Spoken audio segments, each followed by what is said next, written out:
Yo, I'm Flarebear. I'm here on a call with Konasumi. Hey, what's up? This is our main submission for A Hat in Time for SGDQ 2019, and this is going to be an all-time pieces co-op run, which introduces a new chapter as well as a new content update chapter. This is Seal the Deal as well. That's the content update that also introduces the co-op mechanic that will be breaking the run most of the time. There's a lot of new levels, a bunch of new things to explain on top of the tricks featured in the any percent run last year, and yeah, that's about it. There's one other thing to note. This game is normally timed on an in-game timer, and for the sake of a marathon, obviously I have a real-time timer down at the bottom, because our estimate is 2 hours and 15 minutes, and it should be very doable to beat, but it becomes a little bit harder on my computer because it loses over 4 minutes in loads compared to what a good computer would be getting, or, you know, like a marathon computer. So you'll just have to take my word for it. It's like a little bit harder to beat the estimate for that reason, but you can kind of tell that that's going on with considering my performance at some points during the run, so I apologize for that, but that's about it. So let's just get started. 3, 2, 1, go. So for the first spaceship section here, Flarebear will be playing on his own as Bokid will not need to be spawned in until Mafia Town starts, which is when we can start distributing objectives amongst ourselves. Which, being in two places at the same time, is one of the most basic and most used mechanics for the co-op run. Normally, I'll be going and doing the main objective of the level while Konasumi goes off and grabs collectibles that help us get stuff we need for later.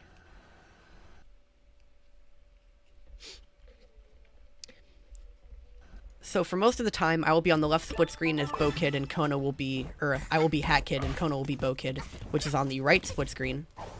That is player 1 and player 2, and that'll be the layout for the majority of the run. There are some instances where I switch to player 2 and he switches to player 1. And for those few times, I will say, or I'll note if we ever switch screens. There are also some times where co-op doesn't give any time saves over playing alone. And for those segments, I will be playing them solo.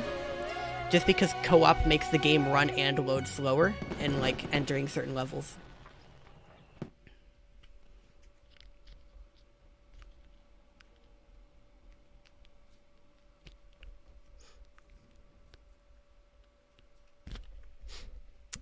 And the second act that we're doing will be very similar to the first, in that I'll be going and doing the main objective while Konasumi goes off to the side as player 2 and grabs extra yarn and relics and pawns, which those are the 3 main collectibles that we get during this run.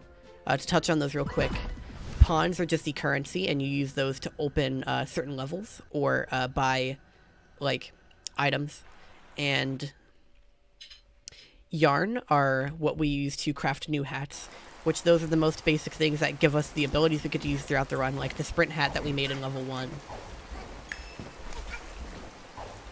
That lets us, run, and there are some movement exploits tied to it that I'll be explaining, when they have major uses. And then there are relics. Relics are these pieces that build together like toy figures. And whenever you put all the pieces of one figure together, then it unlocks a new secret level. So we do that once for each chapter in the game, and yeah, that's about all the collectibles we're getting.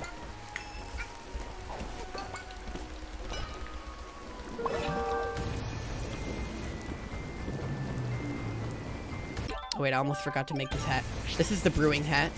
It's the next hat we get, and it lets us charge and throw projectiles.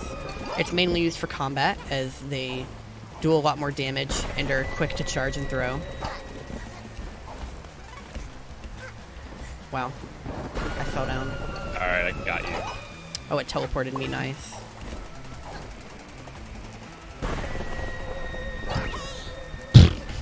Hey. I accidentally swiped him off the edge. One fun thing about co-op is that you can hit each other.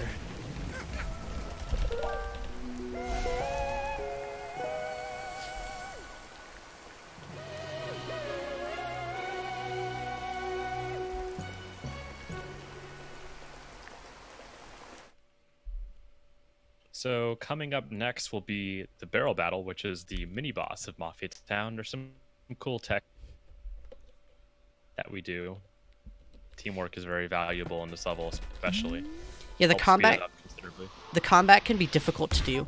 There are 5 Mafia guys that we have to fight, and we can combo together like one person doing umbrella or homing attacks, and then the other one throws potions.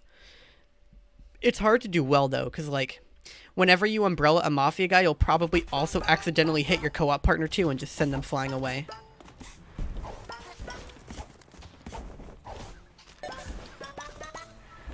So Kona's gonna grab some yarn and then go enter the fight. I'm just gonna get a relic here and then grab some pawns and chill out until the fight starts. Alright, I'll umbrella. You throw the potions.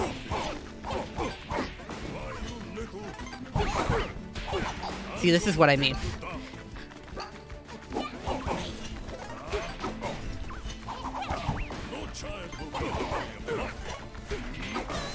Okay. Yeah, it was kind of weird. The potion sometimes. The last guy went well, but you saw in the other ones, like, sometimes we had trouble and collided into each other and knocked each other around, but now that that's over, this is the fun part.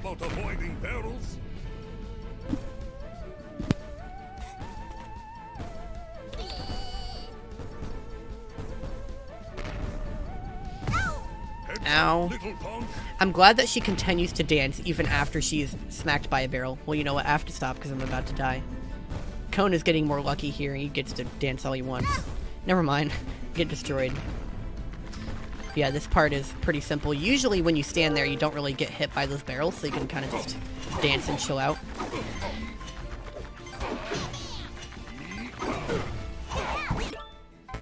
What? Okay. Yeah, I wanted to disable him at the end of that fight there. It worked out a little weirdly, but... Yeah, even if you're at the tail end of a cutscene, you can't disable co-op. Gotta wait until it's completely done, which can be hard to tell sometimes.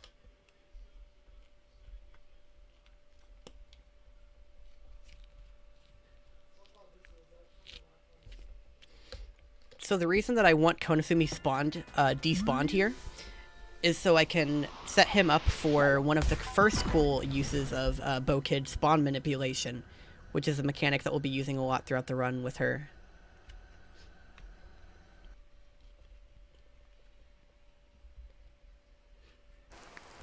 So whenever you enable co-op, it always places player 2 adjacent to Hat Kid. So there are ways to manipulate the way the game decides to place her in certain places. And something that it does to prevent you from, like, clipping and stuff is if you try and spawn her inside of a wall, then it will pick a different side of Hat Kid to put her on to prevent that from happening. But there are some walls that are so thin that if you place Bokid next to them, she will spawn completely on the other side of it, which means that it won't think she's even touching it, and then she can just completely clear it.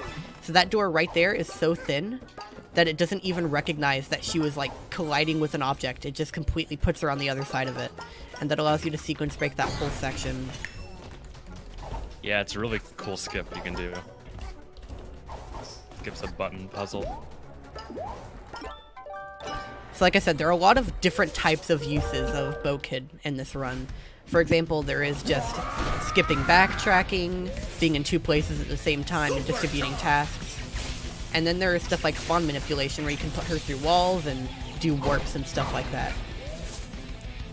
There's a lot of reasons why co-op is great for the run. Wow, he's being mean to me right now. This boss is pretty chill, but you just want to hope that he doesn't do that attack that many times because you can't hit him during it, so it's just some extra time loss. And this boss I am doing solo because there is another use for Bokid coming up soon that also involves spawn manipulation. I can do a quick kill on this boss to end the fight as soon as his 3rd phase starts. We're going into the 2nd phase right now, and then soon after I'll set up for the quick kill. The 3rd phase is by far the longest, so it's a good thing this exists.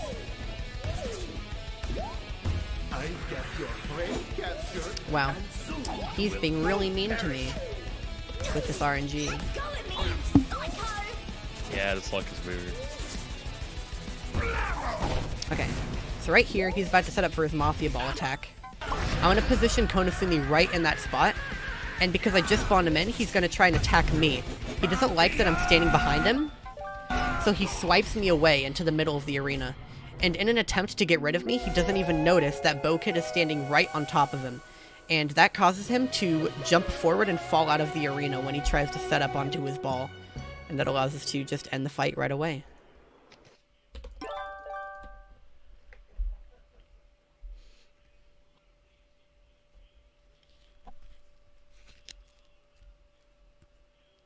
Coming up next is a timer rift, which is a very short and sweet platforming challenge, reminiscent of the Super Mario Sunshine secret. Yeah, so whenever you clear certain levels, these time rifts spawn in certain parts of the world, and you have to go and find them like little secret levels. They're all named after where they're located. So this is the Sewers Rift, and it's located in a sewer pipe. I'm entering into the Act Golden Vault because the spawn point for that act is the closest to where I need to be. And that's kind of what we do for all of the time rifts in the game. I'll be calling these time rifts blue rifts just because of the way they're colored, because there are also purple rifts that are much different that we'll be doing later.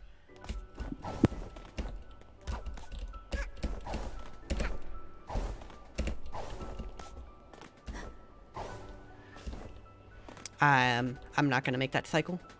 I was really close, but I didn't quite make the first cycle. Like Kona said, that's most of what these levels are, is just like short platforming segments.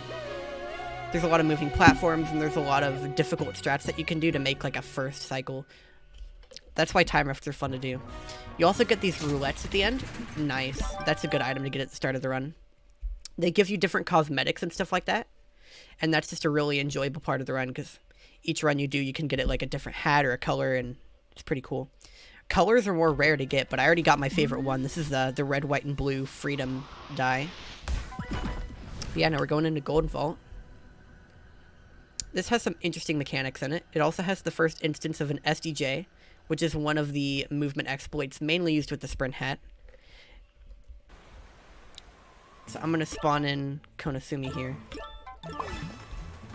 So looking at my screen, I'm going to SDJ all the way onto this fence over here, take fall damage, and then while in iframes, grab that ticket, and that allows me to take 2 in 1. That's called a ticket dupe. Konasumi's about to be doing one soon on his own. Yeah, anytime you grab a ticket during iframes, you just get 2 of them. Also, I messed up this movement severely at the end here, so we're losing a little bit of time. My bad, but... Now I'm gonna go get the vault, and the level will be done. Right inside the timepiece, too. Yeah, the SDJ, that let me get so much distance in the air. The way it works is when you are sprinting, if you jump, you don't get a jump and a double jump like you normally do. You only just get this one big front flip jump, right? Well, if you sprint, and you have that sprint speed going, if you let go of sprint and jump on the frame or the second frame afterwards, then you will be able to have a jump and a double jump like you normally do, but also with the speed that you get from a sprint. And that's the farthest way that you can jump in the air in terms of distance. And so that's used a lot throughout the run, and you'll just have to kind of look out for that. You just do a normal jump, but you're also going really fast. There are 2 other movement exploits that don't really have huge uses yet, but... So this level, Heating Up Mafia Town, there are a bunch of faucets spewing lava in each and every corner of the island, and me and Kona have to go and get all of them and turn them off, which that normally would require a lot of backtracking, but thanks to co-op, Kona can go to the right, I can go to the left, and we can just take it half as long. Also on my screen right here, I'm going to be warping back with the soft lock prevention mechanic. After I hit this, I'm going to bounce in the lava and hold completely still. And that allows me to get stuck underneath that faucet, and the game thinks I'm soft locked. And what that does is it warps me back to my last safe position, which if you notice, on the way to these faucets, I only stood on the ground on stuff like trees and zip lines, and never actually in a solid spot of ground. And that made the game think that the last safe spot that it could teleport me to was the very beginning of the level. So it allowed me to just warp all the way over there. And that's about it. That goes much, much shorter when you have it in co-op. Yeah, that level it went really well.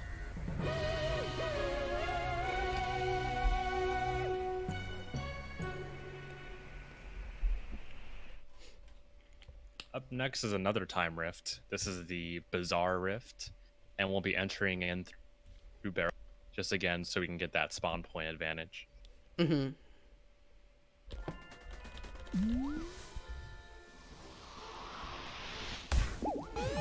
I feel like Kona also made that comment as a subtle reminder to me to actually enter in the right level.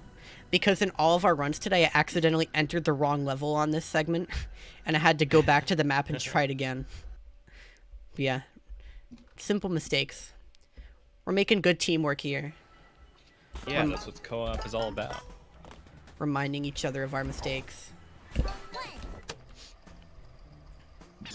Yeah, this level's done solo. It's just a really short time rift. Once again, I'm going to be going for quick cycle here.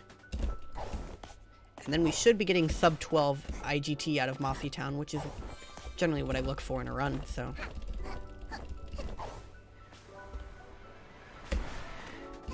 Let's get a big dive boost there. Alright, let's not choke Bizarre. Yeah, hopefully.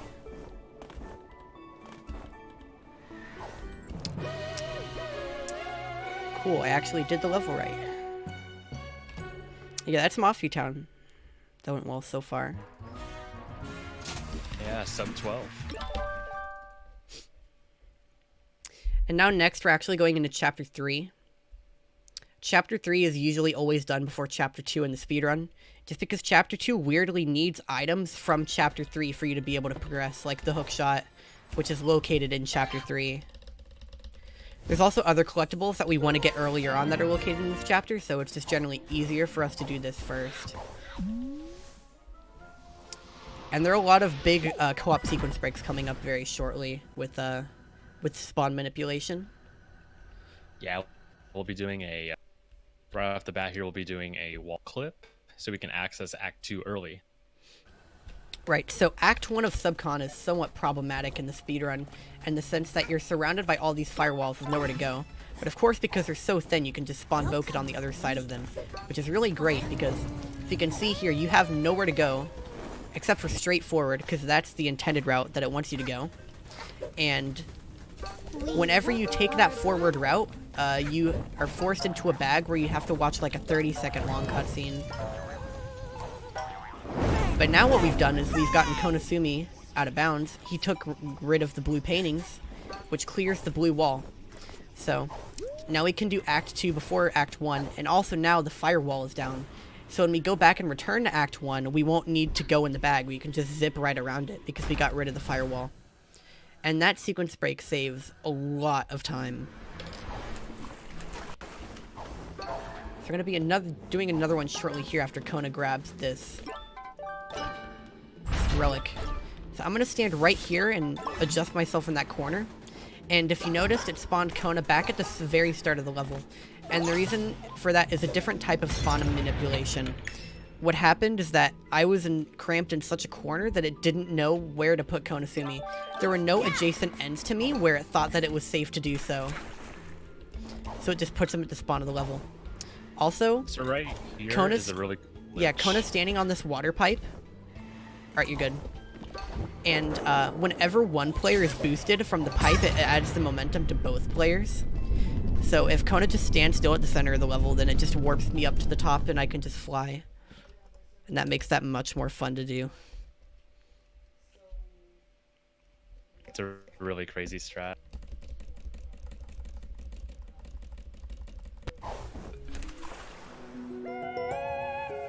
Alright, let's get this timepiece. No! I'm mad. It's mine. Saving the frames. How could you? I was so close.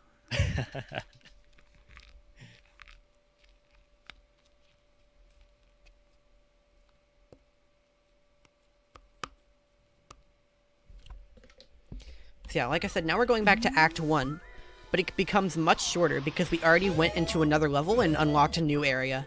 So now we can just walk right around the cutscene that it would normally force us into.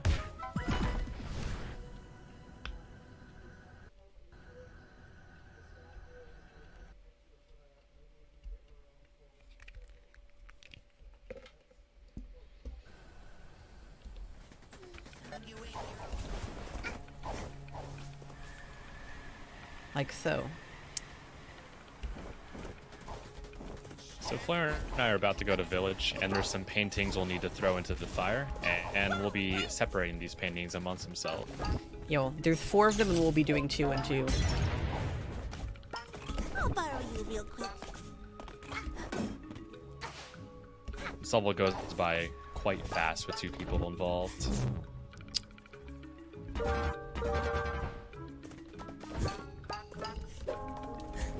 I fell down. Ah, that didn't go in. There we go. It's okay, I'm slightly behind anyway. Come with me. Right, got the badge.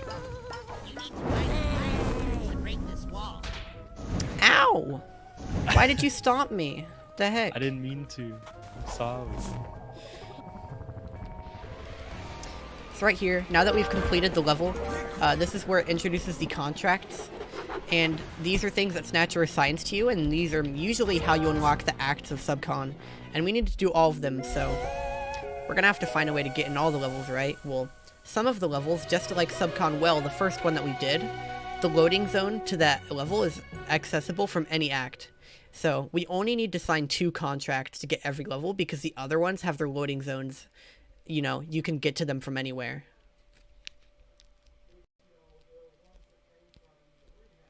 But there are 2 levels in particular that we need to sign the contract so that we can enter them from the telescope.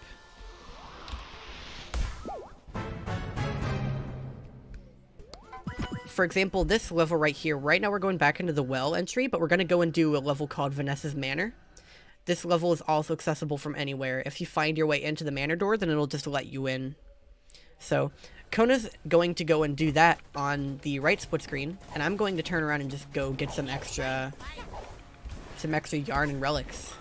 We need a lot of them.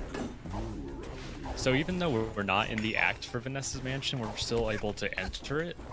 There's nothing preventing us from doing so, which is pretty unusual, but it works.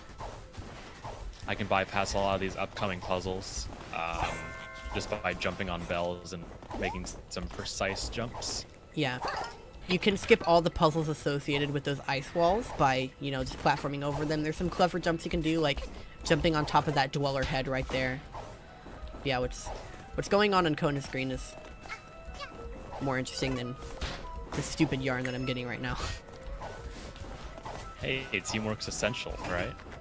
Can't do it without you. Yeah. If you played the full release version of Vanessa's Mansion, you know, there's multiple floors and it's a very scary level. But fortunately for us, there's a developer-intended skip that we'll be pulling off very shortly. That skips essentially all of that. Yeah, it's So a no really scary nice time stuff save. here.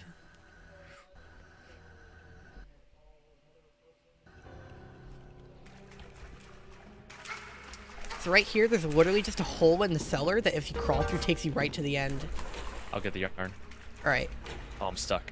Okay, I'm good. Yeah, the way we do that is whoever makes it into the door first goes and gets the yarn, or goes into the door. So right there, what we did, there is a little cutscene trigger there that we both bypassed by jumping over the door. And it's really cool in co-op because for it to work, both of you have to do the jump correctly. And, you know, we both hit it because we're god gamers. But, yeah, it saves like 8 seconds or so. But that developer-intended skip I was talking about saves multiple minutes. Yeah, if you were to do the level normally. You can't really tell what you're missing, but it makes such a difference. Alright, so here's mail delivery service. This is one of the few acts that we have to actually enter correctly through the telescope. And in this level, we're going to be getting a scooter badge, which is a little scooter you can ride around on that lets you shoot mail packages. And we have to deliver those to 10 minions, so we're going to be distributing those 10 between me and Kona. So here I'll be taking over, and I'm going to allow Flarebear to spawn in after I talk to Snatcher and get the scooter badge.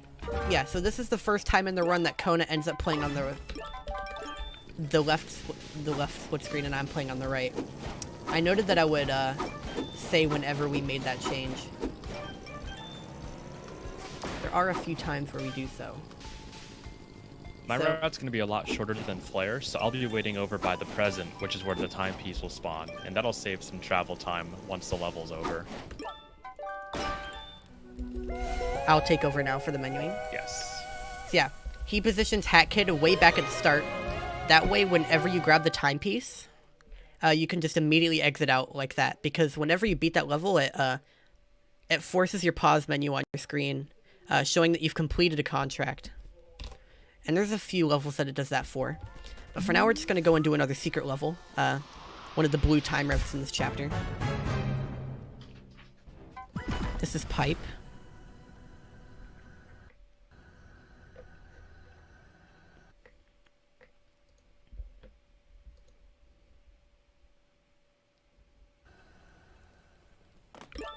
Fortunately, the pipe rift is very close by to the spawn point here.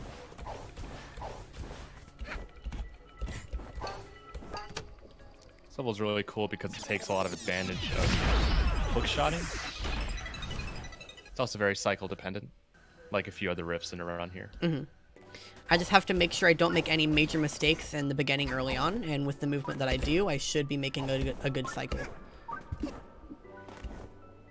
Which it mainly depends on the rising and falling of these gears right here.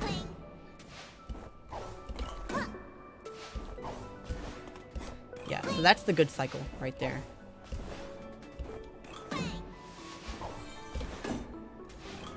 And the rest is pretty simple. I guess I haven't really talked about DSJs yet. I forget where, I forget where the first, major use of one is. It's kind of just become natural to me. But yeah, DSJs are another form of sprint hat movement. Yeah. It's a bit of an exploit. Essentially, you can get 2 sprint jumps, hence the name double sprint jump.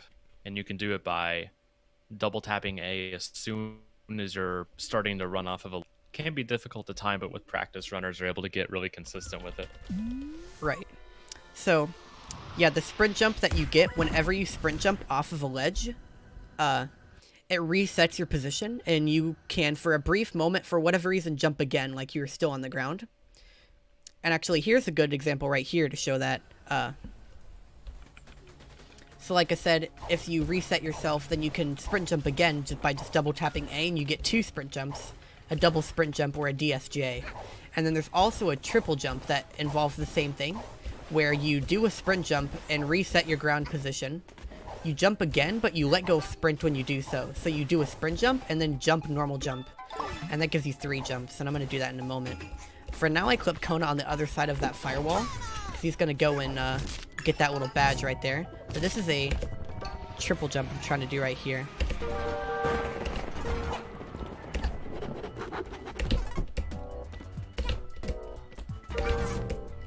Really? I just want to show it off. There we go. That was some unnecessary time loss. I really just wanted to show what a triple jump is. But yeah, you sprint off of a ledge, and then you just do normal jump, another normal jump. And that lets you get 3 jumps, essentially, so we call it a triple jump. And that's the most height that you can get from a jump, so we use that whenever we want to scale, really high up walls. Because I used Kona to wall clip for that little contract we just did. He actually is racing me in this rift because I didn't really get a chance to despawn him. So now, whoever makes it to the end first wins, and looks like Kona's beating me. It's always fun to race this rift. Just to make sure he hits this jump to the timepiece at the end, and we're fine. Cool. Good stuff.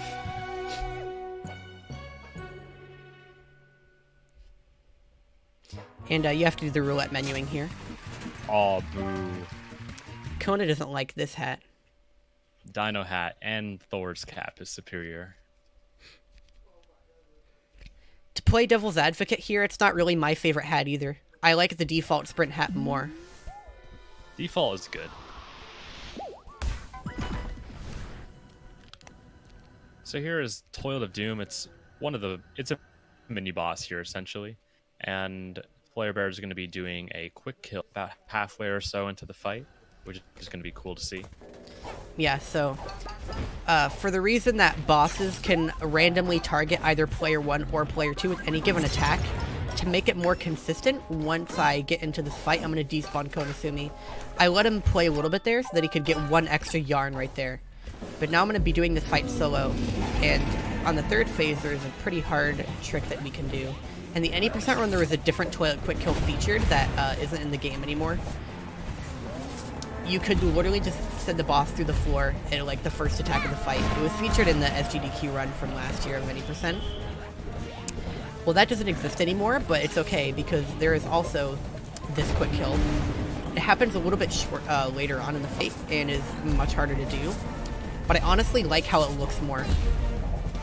Like it's much harder to pull off, but it looks really great. This is essentially the way we used to do it before we found like the super fast way. So I still have a bunch of practice in this just because, you know, this was the strat back from the old days.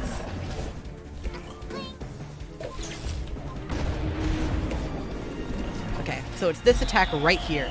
He goes up in the air and I can catch him on my head and juggle him around until he falls off. Like so. And yeah, I actually got it that time. That was really good. And I'm right on the timepiece too. That's sometimes hard to judge. But yeah, now as soon as I grab the timepiece, I can just exit to hub again, like I said. But yeah, that's one of the hardest tricks in the run to do. Whenever you approach toilet, his camera spins around when he's on your head. Because, you know, your camera always is focused on the toilet.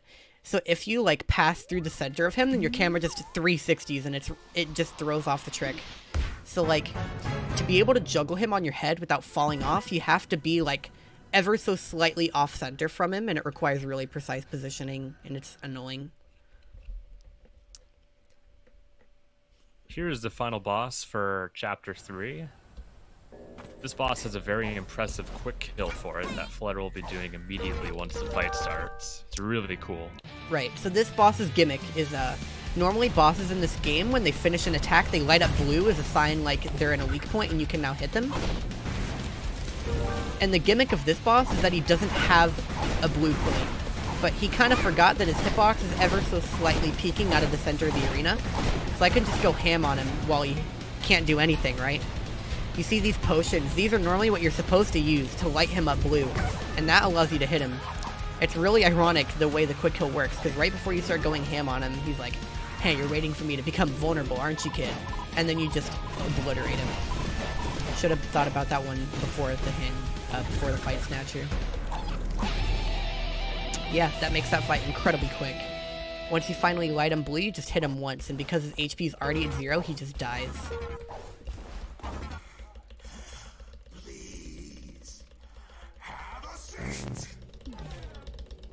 This is also the cutest cutscene in the entire game. For this reason.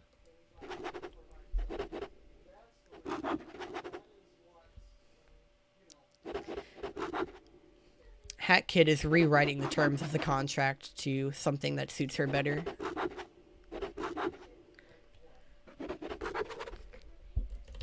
There we go.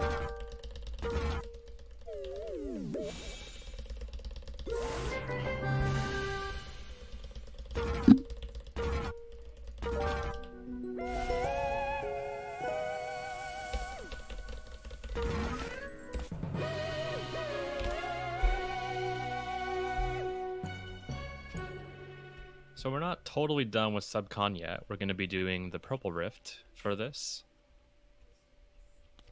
This is our first Purple Rift in the run, and what makes it different from a Blue Rift is that it's divided into different stages, and there are also golden pawns that you have to get to move on to the next area. Here, Flare is going to get a relic, and as he's doing this, I'll be activating the telescope, and that will allow me to go directly into the telescope menu the frame this cutscene is done. Yeah, so the game is already on hold to enter the telescope, so literally as soon as it can, it just puts them in. Remember to hold A here, because you have the menuing now. Yes.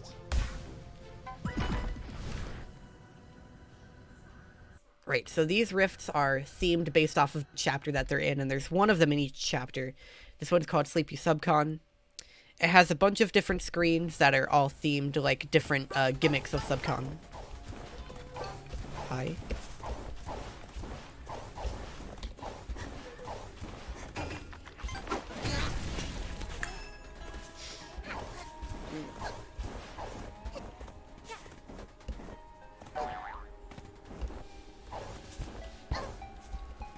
Here I'll just be getting some pawns while Flare Bear goes into the rift. Yeah, so I have to skip past that wall right there and just progress to this normally. In the meantime, Kona can just go around. Called a rift token, but we'd never need them at any percent. Yeah, you can just go around and grab extra stuff. Get rolls on the slot machine, so you can get more dives. I want to try and do it back up. So it's pretty fun and casual. Triple jump here. You can also get them by playing mods. Really? Okay, never mind. I'm just doing it normally. Come on. There's about all the pawns I can find in the immediate area. Yeah, sorry. I lost a lot of time doing that. All good.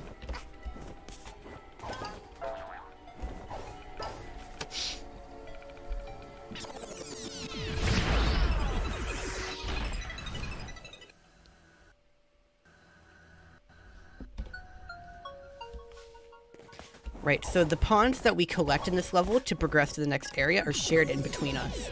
So we are going to be veering off in different directions and just, if I can stop being dumb, just get these pawns over here, and then Kona will just wait till I'm done and go in the pipe.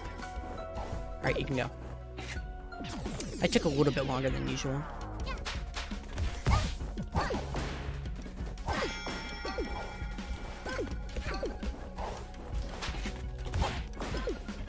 Good. Can grab this pawn right here through the wall just by swinging my umbrella at it, which also counts as hitting it. And now we're done. That makes it much shorter. And for these rift orbs, Kona's gonna homing attack them, and then as he's buffering it, I can swing at it, and that'll just let us do a little combo that makes it go slightly faster.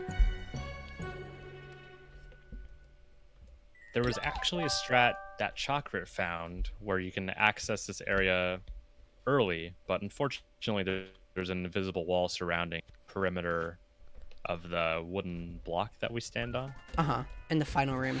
So yeah. What he was talking about, all of the screens of the purple rifts are all interconnected in one big map, just obviously separated by void in the out of bounds. And there are some that are close enough that you can reach other ones. And there is like one or two rifts that we do that in where we go out of bounds and make our way to a different screen, and that does allows us to skip grabbing like extra pawns and stuff like that.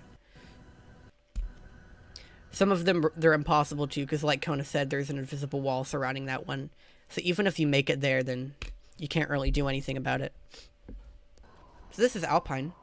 This is probably the hardest / most fun / most broken chapter in this run. It's the most for a lot of things. It's just really action-packed.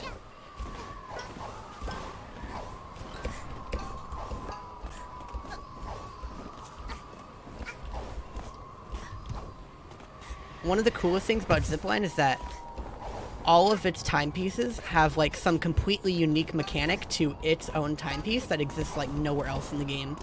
And so we'll have to like explain these really specific and cool tricks that we can do for like each level. There's also a bunch of warps that we can do with co-op manipulation.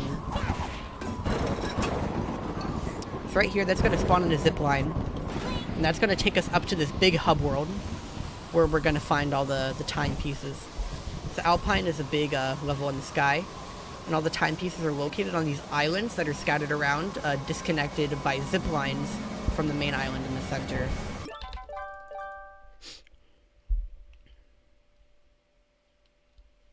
There's going to be a lot of sequence breaking coming up here, so. And I'll try to. It's pretty one of the most complex things to try to explain this run. I'll try to make it as simple as possible. But basically, whenever you ride on a zipline, it treats it like a cutscene. And if one player enters a zipline cutscene while there's another player active, then it'll get rid of the split screen, focus only on the cutscene, and then teleport the other player to the person on the zipline. And that prevents you from, like, you know, sequence breaking and going to different islands at the same time and messing with the game and stuff like that. And we can bypass that warping mechanic by doing this. It's actually pretty simple. So I'm going to grab onto the zipline and then spawn in Konasumi immediately after. And that makes it so that he can still freely move around while I'm in the cutscene. And that also means he can get on a zipline of his own. And what'll happen then is, like I said, whenever you make it to the end of the zipline, you're warped to the other player to prevent you from sequence breaking. But now we're both going to go to 2 different destinations, and what will happen is we'll completely trade places. And now we're going to do that one more time. And the objective of this is to get some extra horns and stuff out of the way early. Keep in mind, you don't have your hookshot on right now. Thank you.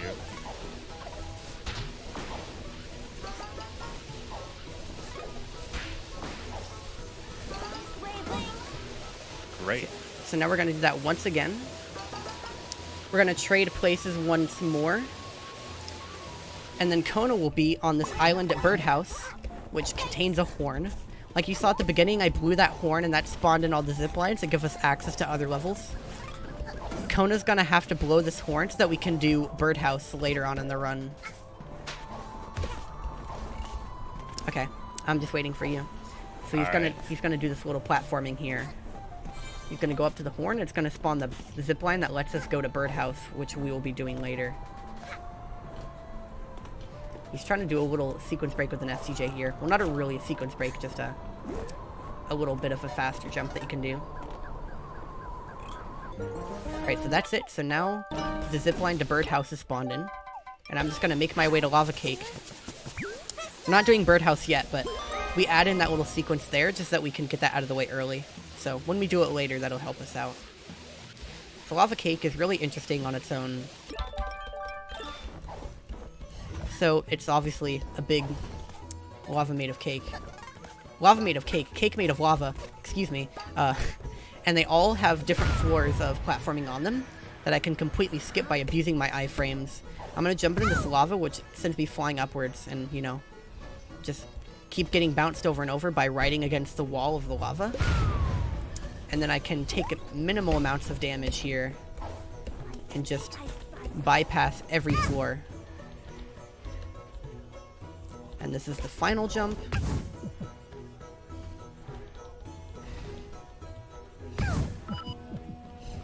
Alright, you're good. Yeah, the lava cake level is especially broken because of all that lava.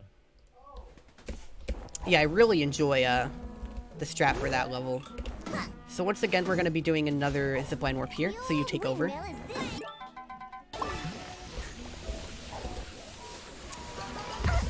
Shoot, okay. We may need to do what I was talking about earlier. So take your zipline off before you make it to the end. You may have done it too early. Alright. Yeah, too early. Let's return to hub and try it again. It's not that bad of a time loss. We spent like, what, 20 seconds in there? About so. Okay. And we can also take this time to make sure Bo Kid has actually got her hookshot on. Okay, pause. Okay, we're good. Good. Alright.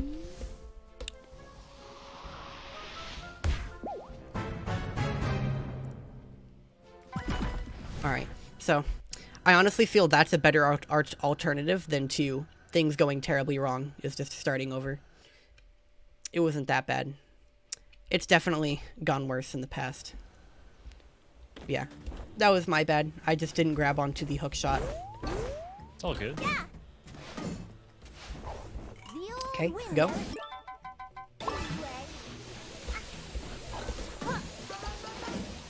I'm going to be going over to Twilight Bell. This was the original objective that I was supposed to do. And now we're going to trade places. So, right now, Hat Kid was going to Windmill. So I'm going to be warped over there. Like I said, I let Kona take over, so I'm on the right split screen right now. Now I'm going to go and blow this horn for the same reason that we did in the first level, just to get it out of the way early. So Kona's going to make his way over there. I'm going to blow this horn, then I'm going to despawn myself and... Oh shoot, did I mess you up? I'm good. Okay, yeah, that was scary. My game lagged during the jump.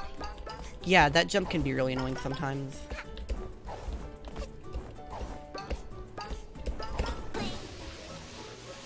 You would have been checkpointed regardless, so it's not too scary, Yeah. but... Yeah, now we're on a Twilight Bell. Twilight Bell is also really broken. Yeah, so... The mechanics for this level are equally as interesting.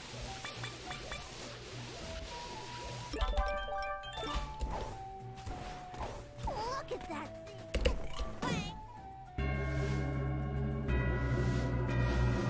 So, this introduces a new trick that we do 3 times in the run that we haven't really shown off yet, called bow kid bouncing. And bow kid bouncing is a way that we gain height to scale up really tall gaps by bouncing on each other's head, like strategically, to gain a bunch of height. So I'm going to do a triple jump, which is the hard jump that gives me the most amount of height, and then follow up that triple jump with the bow kid bounce, and that should barely give us enough height to scale up this huge wall. So let's try that. 3, 2, 1. Cool. So yeah, we gotta communicate on our timing a little bit there. But that went perfect. Yeah. The bow kid bounce is really nice. Gets you a little bit more height. It allowed Flare Bear to climb up that ledge really easily. And now we're just going to Windmill. We took care of the hook shot in the zip line in the last segment, so now we can just go straight to the next section. Now I'm going to spawn in Konasumi here and let him go and do one more side tracking bit that we have to do before we can continue on. There's this little cat island to the left of us that can be kind of annoying sometimes.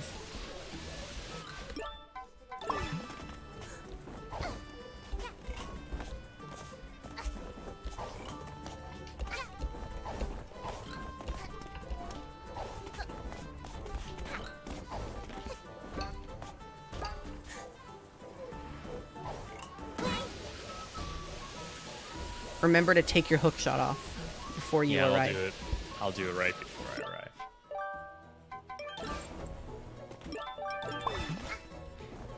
And that prevents him from being checkpointed. Taking your hook shot off right before that, like, makes it so that it doesn't realize you were checkpointed there. And that just allows me to fall off and go straight back to where I was before. Now I can wait for Kona to blow this horn, and then I can just continue on. Kona narrowly avoiding those cats right there. Okay. They took Curse the him. hat. What? Oh my. Oh, you're barely alive. Okay, wait. Oh my god. Alright, forget about your hat. Just play it safe. Yes. That was the scariest moment of my speedrunning career right there. Okay, so Kona lost his hat, but it's okay because he's player 2. If I beat this level, then he'll get it back. But yeah, like right now, he's like hatless. He doesn't have any abilities, which that's the reason that those cats are super annoying. If he had gotten punched off the edge there, then we would have been completely screwed. But he just like barely didn't land. He barely landed on the house. Yeah, those cats would have. I would have deleted the cats from the game if they had punched you off. They're so annoying.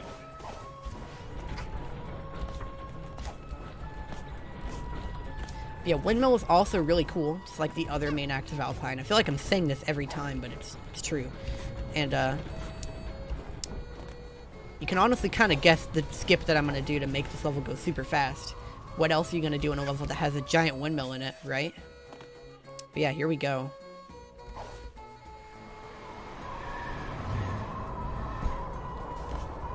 And I'd like to note that's one of the biggest time saves in the game. If you can see all the stuff below me as I jump to the timepiece, like, it's such a long segment of platforming. There's so many stories, and all of them have, like, intricate puzzles to them.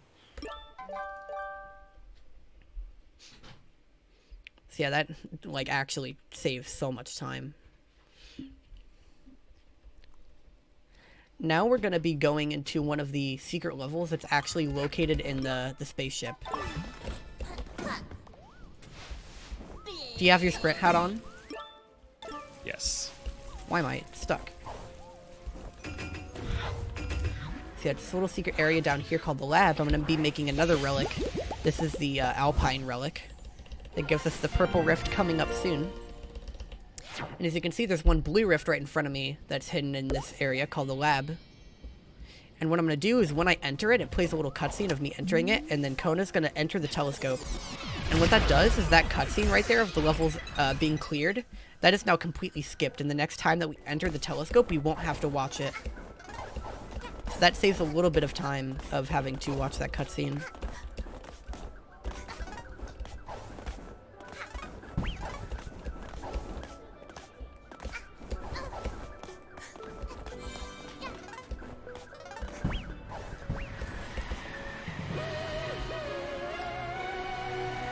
Flare Bear saved that one because I fell down. Yeah, now you can hear the whooshing noises of Kona falling infinitely.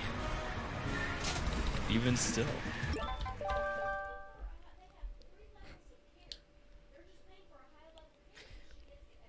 So now it's probably Birdhouse for has the a really interesting thing it's about it.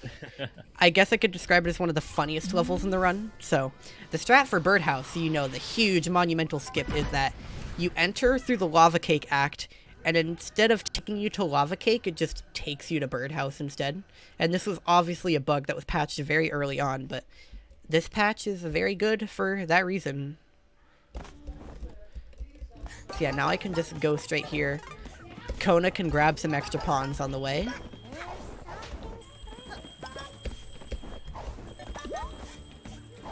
Lots of pawns here for us to get. And then the one remaining skip that we can actually do in this level is that I can do an SDJ off that fence right there and jump straight to this bird at the very end. But you normally need a zip line to make it to, so that skips the puzzles that exist in this level.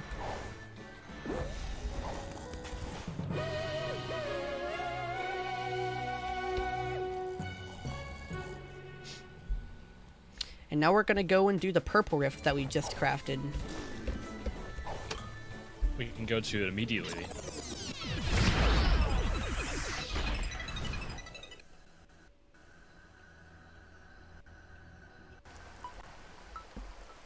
So this rift has some more interesting routing. Making sure to get that story. Wait. Oh, I didn't get the storybook page. I'll get the back. Okay, yeah. It's not that big of a deal. There are those little storybook pages as extra collectibles that exist in the purple rifts. And the reason that we're focused on grabbing one is because whenever you get them, they unlock an extra cutscene that plays when you clear the level. For each comic book page that you grab, it gives you a little piece of lore about the level. I'm dead. You gotta get that one. Sorry. Yeah, I got it.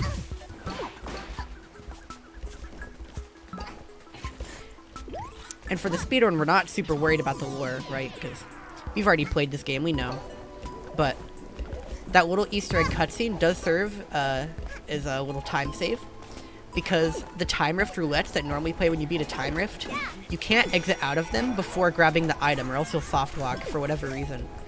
And if you exit out of the storybook page instead, I'm good, yeah. If you exit out of the storybook page and cutscene instead, then there's no issue with it, and so you can just exit immediately out of the level after clearing it. Shoot, I messed it up, but I got the invisible floor.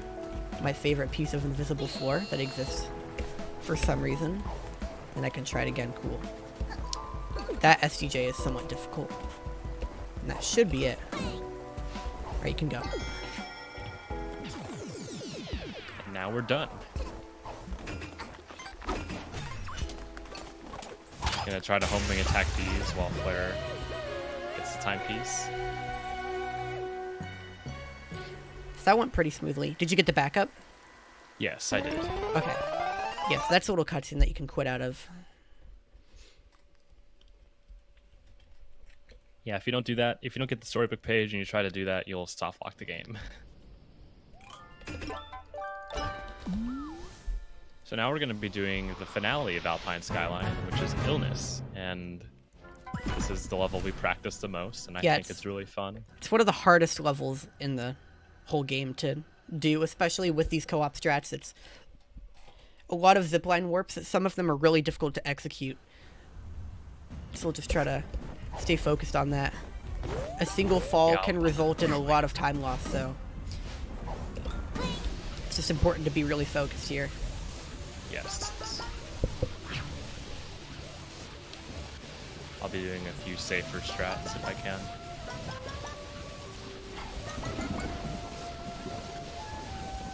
So right here, once again, I'm going to take my hookshot off to get rid of this checkpoint right here. And I'm then going to spawn Konasumi to go do his thing and then jump off the edge. And that'll put me back at the very start. So, the objective of this level is there are 3 different islands that have, that now have these flowers on them spewing around this disease causing the illness. And you have to go to Lava Cake, Windmill, and Birdhouse and get rid of all of them to progress. Fell a little bit behind, but we're still doing pretty good.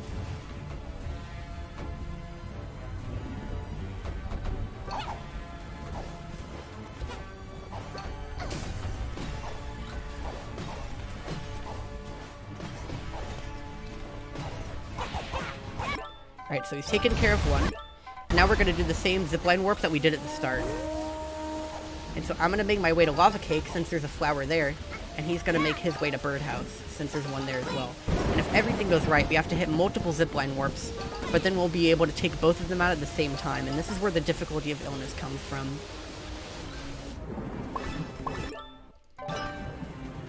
So right here, in a moment, Kona's going to switch to player 1, and I'm going to switch to Bo-Kid. And that's because there's a very difficult jump that Bo-Kid has to do here in a moment.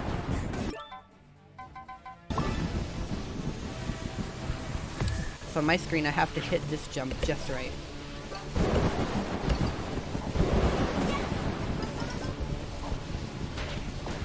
And I got it. So I just barely made it into that zipline in time before before Kona finished his cutscene. Which if I didn't do that just right, then it would have teleported me to him. So now we're both at the end. And we just have to not fall off, and we can ensure that we get both of these flowers and finish pretty early. Alright, stand still on the top of the house. Good to go. So we coordinate there when I hit this cutscene trigger, because I don't want him to be doing some jump while I hit that cutscene, because it causes him to freeze, and if he does that, then he'll fall and, like, you know, just die. Okay. I'm approaching the cutscene soon. I'm waiting.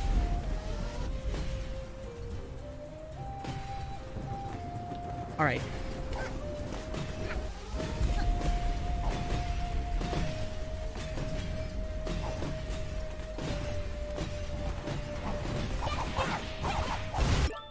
Cool. Yeah, so that's what the level looks like when it goes really well. That was weird. Okay, little cutscene bug.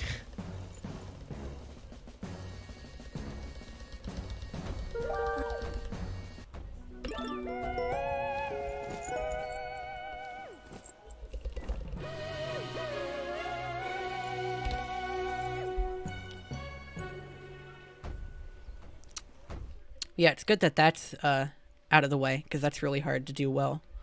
Mm-hmm. We're ahead of my solo PB, which is good. Yeah, this run's been really good so far. We had a little small mistakes in Alpine, but no big deal. So yeah, now we're just doing the 2 blue rifts that are in Alpine. They're much more tame, obviously, than the other levels that we just did, but they still have some interesting stuff going on in them. This level I'm doing right now is pretty short.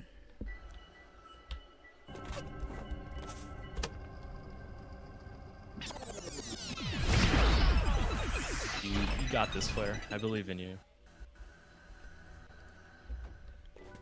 The thing that makes this level kind of weird is that there's a bunch of goats running around, and they can stalk you like that if you get too close. That'll be the only slap of this level. These goats are really big, and they take up a lot of space. What if I want to show you what they look like one more time? Well, I mean, you can do that. I'm on a bad cycle here. worked out.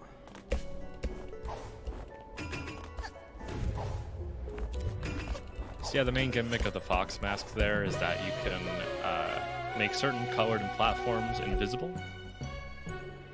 There's some really intricate, creative puzzles that are in the game that utilize that mechanic. Oh, we got the Thor hat. Let's do it. That was really good. Here we go. So yeah, we've just collected our 25th timepiece, which that's really important for any percent because that is when this cutscene triggers, and this unlocks finale right here. So now the antagonist Mustache Girl has made it into our spaceship and is going to open our vault, steal the timepieces, and make this big castle-looking fire world. Basically, she becomes ruler of the world, and she's executing everyone in it for their crimes. It's essentially the story here. But yeah, we got other things to do, so we're gonna finish out Alpine before we go and mess with that. Yeah, who cares about a new supreme leader of pure evil? That's not important. The people can wait. We got timepieces to get. Yeah, that's all that matters. So this is the Curly Tail Trail Rift, which is on the super annoying cat island that we had to deal with earlier.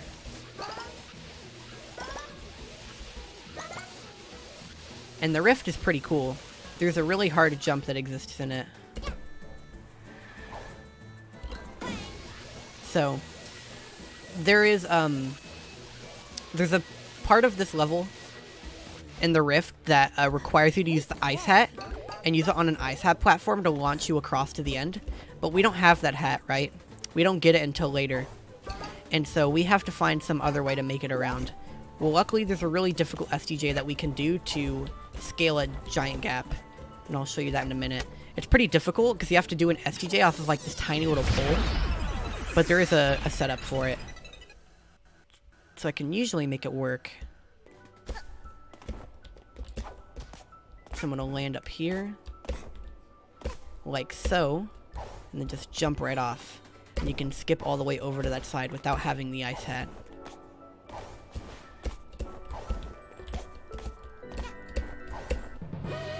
And that makes that level much shorter. And now we are going into finale. Normally you would save finale until the very end of the run. But there are some reasons why it's good to do in a DLC all timepieces route.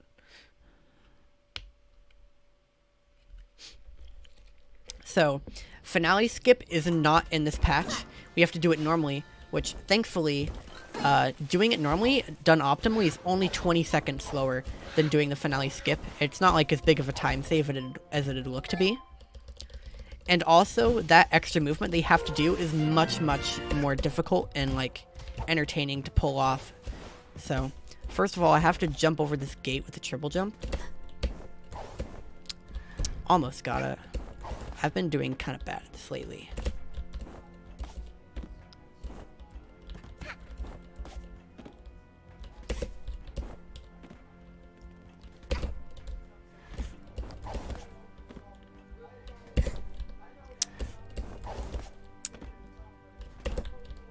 Man, I almost got on the first attempt and now I'm just not even getting my jump reset. My jump isn't even getting reset anymore. Hello? This is really bad. Wow, I had it and then I hit the chandelier and it kicked me off.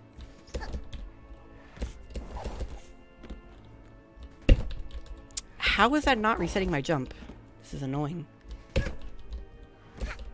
I'm very confused. This is very, very tricky jump here.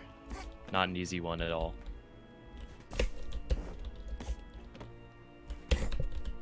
Dude. Dude.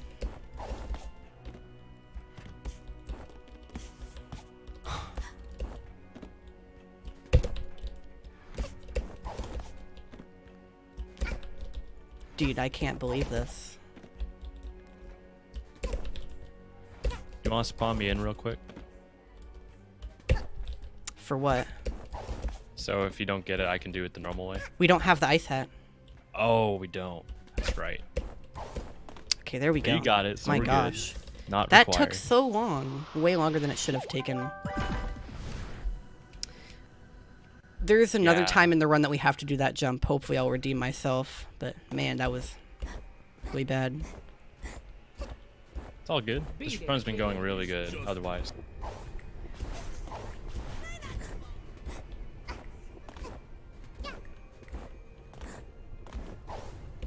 Just win his beat.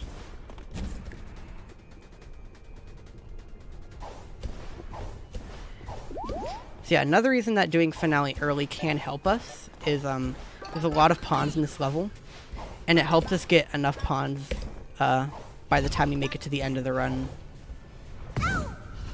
I'm not sure with the strats that we do that we would even have enough if we didn't do finale early. Give me your back of the line ticket. Shoot.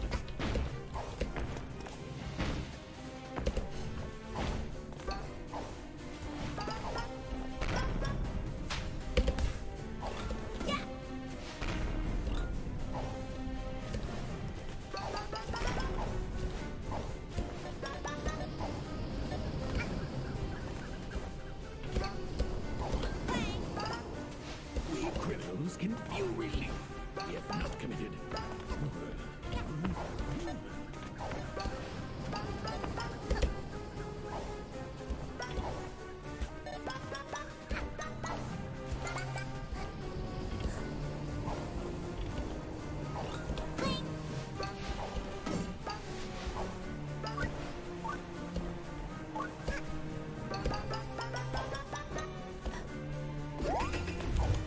What? Please.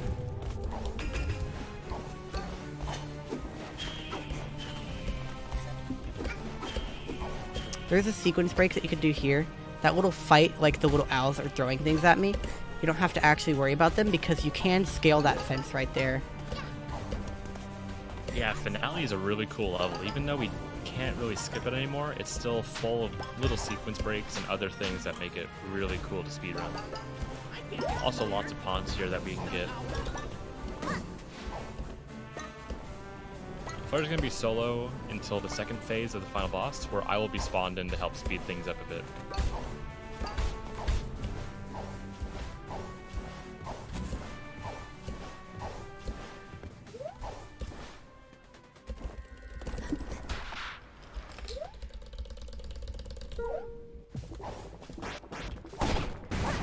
Here in this first phase, Flare Bear can get double hits if he spams fast enough and gets lucky. Just like that. Yeah, so some of her attack animations have such a long startup that you can hit her as she begins them from a previous attack, like before she even has a chance to run away. So if you get the right attack patterns there, then you can get multiple hits in succession. Awesome, invisible.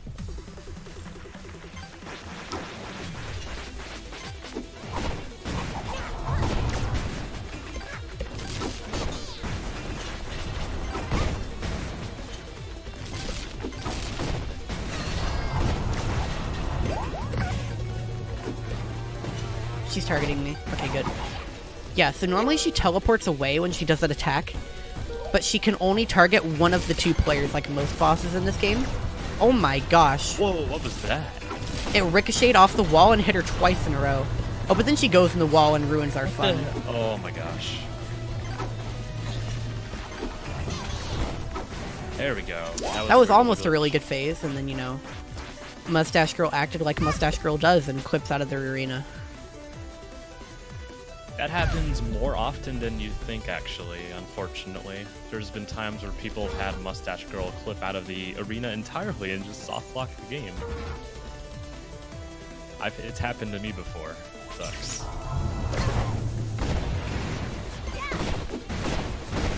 Oh my gosh. Quadruple. What was that RNG? Holy Okay, we just got a smokes. million, like, hits in That was a succession. 5-hit. If this isn't it. Wow, that was an Oh insane ending to Cherry phase. We didn't even get a chance to explain that, but in that phase, she adds attacks to her attack pool where she surrounds herself in a shield before she attacks. And you, like, barely ever saw that because we got perfect RNG. And she, like, not only barely ever shielded herself, she just did normal attacks instead, but also she did slow attacks that allowed us to get multiple hits in succession, like I stated at the start. And we just got an insane combo. And that kind of made this finale somewhat good again.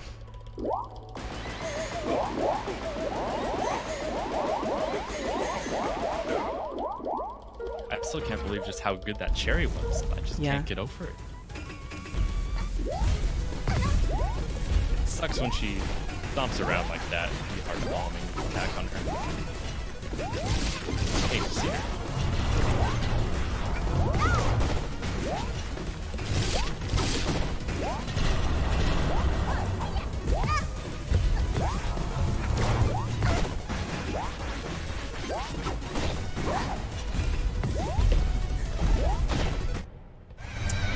This is barely not a sub-6 finale.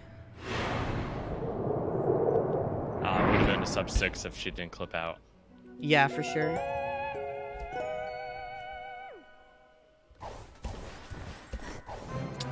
Ah! No, he beat me to the timepiece. Yeah.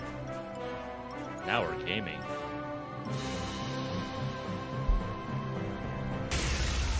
So as the story goes, we get all the timepieces back, the world's restored, and now we have enough timepieces to go and return home on our spaceship.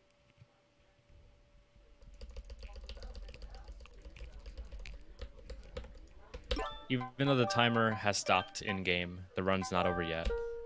We got about another hour, actually. We haven't explored Chapter 2 or Chapter 6 yet.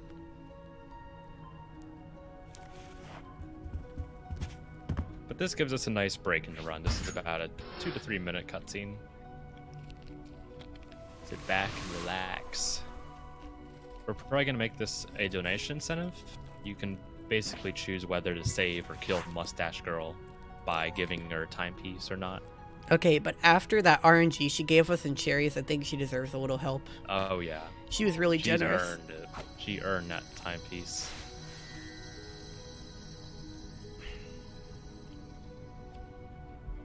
It's funny because the way the planet spins, it's not synced up with the rest of the cutscene, so you'll just see it fly into the ocean or the desert, and not into Mafia Town where she actually is, which is really weird.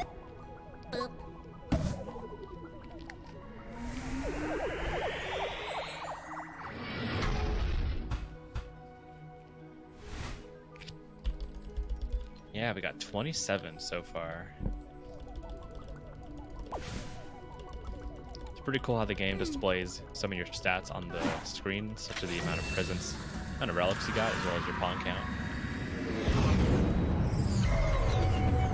But right here, we're gonna have a little reunion of all of Hat Kid's friends, including some that have not been met yet. Yeah, if you've noticed, we haven't even done Chapter 2 yet. We save No. that for much later on. And here we see the Chapter 2 characters trailing off at the end.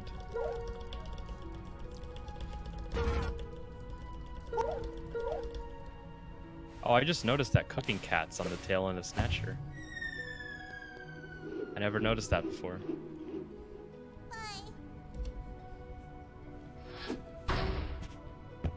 Yeah, even cooking cat, the cat that can soft lock the game. All buddies.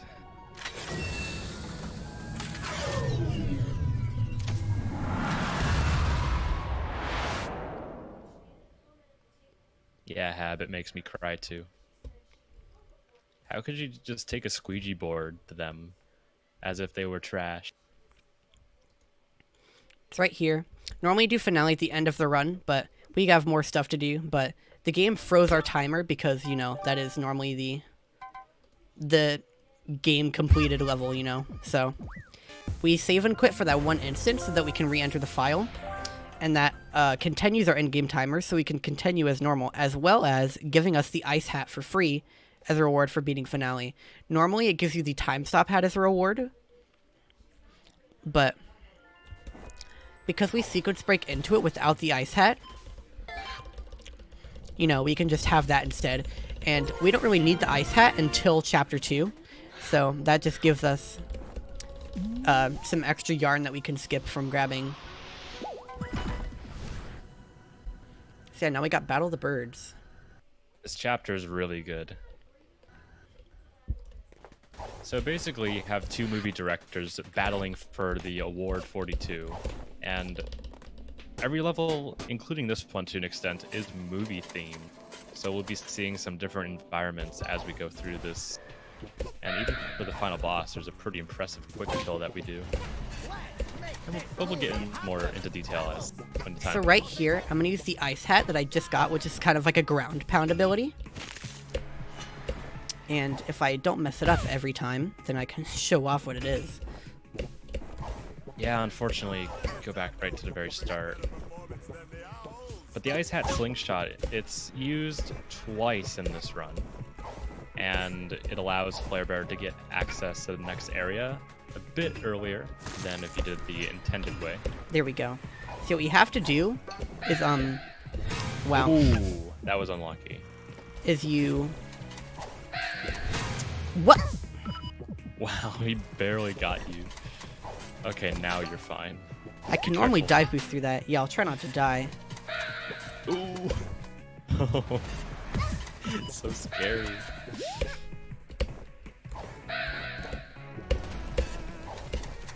Yeah, you can ground pound on a sloped surface and slide off, and then carry that momentum into, you know, horizontal momentum, and just go flying forwards and skip that part of the section. It doesn't really save time if you fail it, but you've got to show it off. Yeah, this level is very broken.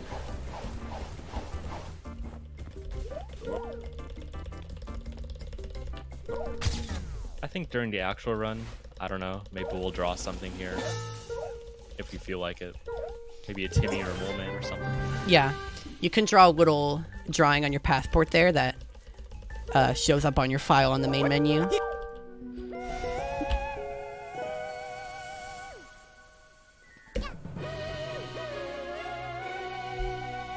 Draw SGDQ logo? I don't know if I'm capable of that. Well, the last time Hat was in GDQ, or the first time it was in GDQ, Shockwave drew Spike Vegeta taking a selfie. Yeah. That was pretty epic. So yeah, up next is Murder on the Owl Express. It's like a murder mystery type of mission. It's really cool. It's also one of the most broken levels in the entire game. So right off the bat, Flare is going to be spawning me, and I will be waiting outside the train car. And once he picks up a certain relic at the front of the train, I'll go into this train car, and he'll be spawned right back to where I am. And Yeah, it's so having to go from the front to the back. in this murder mystery level, I go into this locked door at the very front of the train, and then I get a phone call after opening a detective hat saying that there's been a murder.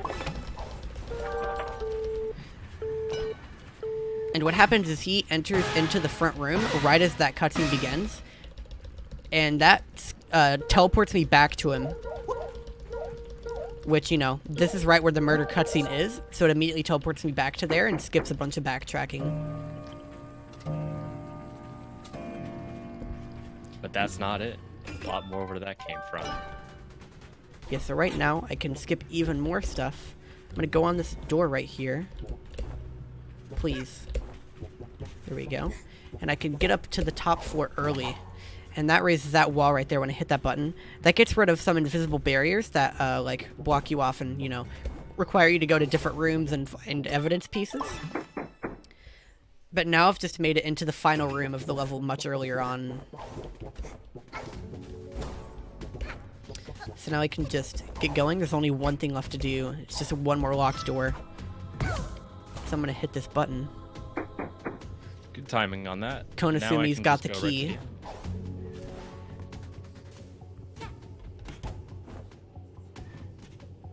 Just barely missed that elevator cycle. It could be a little hard to ledge grab on here. But that was it.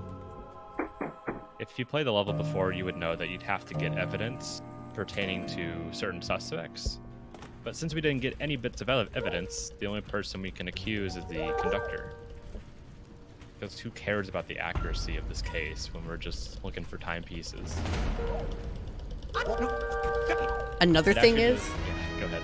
that the way that we play in these levels basically serve as how well we act in our movies, because, you know, we're like literally playing in a movie right now.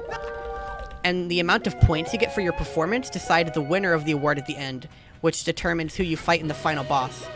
And we want a specific person to be playing the final boss, and that is DJ Grooves. So we don't want to get any points in the Conductor movies. We want to make sure that Grooves wins the award so that we can do his boss fight in the end.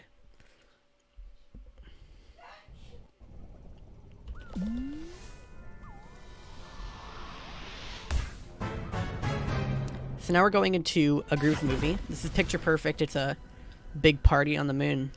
And we're just going to go around and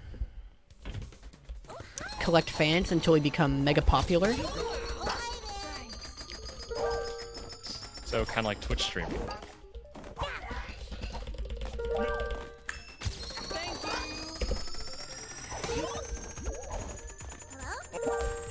Veering off in this- different directions is, of course, helpful as always. Yeah, cool multitasking happens here. I'm gonna get back to the mixed groups here in just a moment. Oh my gosh. Alright, here we go.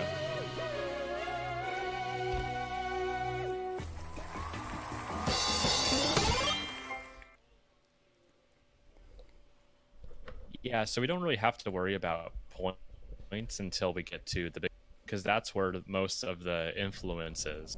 We can get a lot of points in there to help tip the scale. So here, Flair's going to go over to Gallery, and once he hits the portal here, I'll be doing the telescope strat, like we've done before. Yeah, this is the same thing that we did in the lab. This is the other time rift that is hidden inside the spaceship itself. So we can do another little cutscene skip here. And now we now get we're to just race gonna be the rift racing. again. If I get it correctly, then I'm going to be ahead of Kona by doing a fast cycle strat here. Alright, I didn't get it. Good luck. I got it. Oh wait, I got the checkpoint somehow. So I'm still ahead. Yeah, you go on. Ah! Never mind. Oh, I fell too. What It's are up we to you. doing, dude? I We're don't pro know. gamers. I blame Parsec.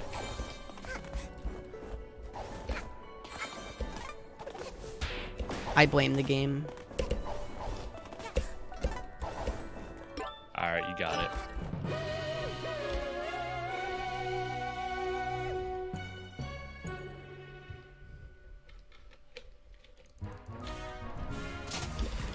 Aw yeah, the Dino Hat Flare. This is great. It's kind of a bit of a meme in the Hat in Time community. A little funny argument about which hat is better, the Ladybug or the Dino Hat. And then of course you can be like me and your favorite hat is neither of those. AKA the default sprint hat that you have at the start of the game.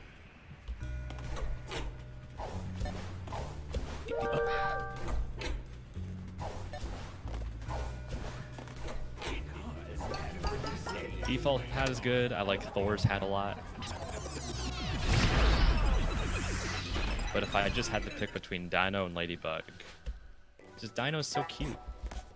Ladybug's just a headband. This is like a whole gigantic, like, huge hat. It's amazing. So I'm working on getting a fast cycle to this button right here, which should be good. You just have to make sure to hit that SDJ right at the start of the level, and you can skip across that big gap. Then you make it to the buttons. If you do those right, then you should make it to this rising gear just before exits, which that is the fast cycle. Which now I'm stumbling a bit. It's okay. And then you can jump on top of this big thing too early. Oh, okay. That was weird. The collision can kind of bug out in your favor sometimes. Yeah.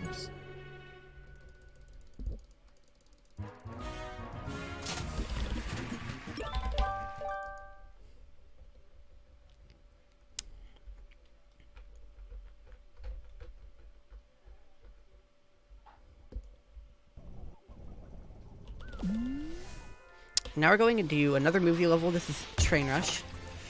After I took care of that blue rift really quick. This is another conductor level, which is on his same train. Except this one is much more action-packed because he put a bunch of obstacles on it and then also set a self-destruct timer. Thankfully, the self-destruct timer is very slow for our standards. So this is mostly solo platforming, but there are some sections where co-op becomes useful. There is one case where we can both do these panels at the same time, like the little buttons you see me step on here. And there's also a spawn manipulation that we can do at the end to skip past a gate.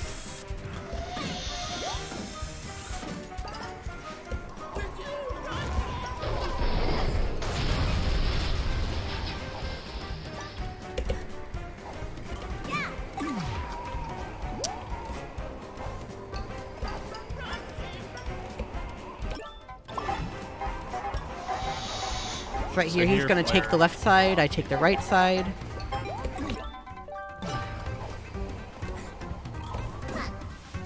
And then we just keep rushing on forward. So now there's more of those panel sections where it keeps giving you panel pattern after panel pattern. And we can skip doing all of those by just jumping straight to the end. Jumping through the lava. And then wall clipping through the gate. And that's it. And Feuerberg can kind of get a head start while I'm walking through the door there. Just get the timepiece.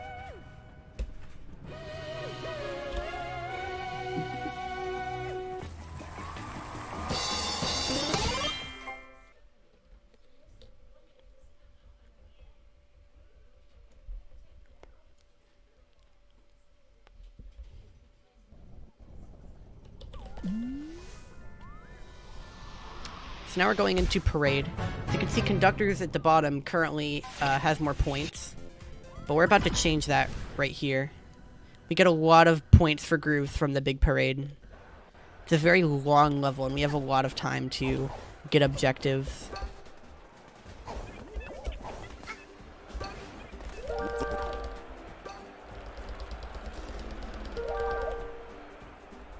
Get ready.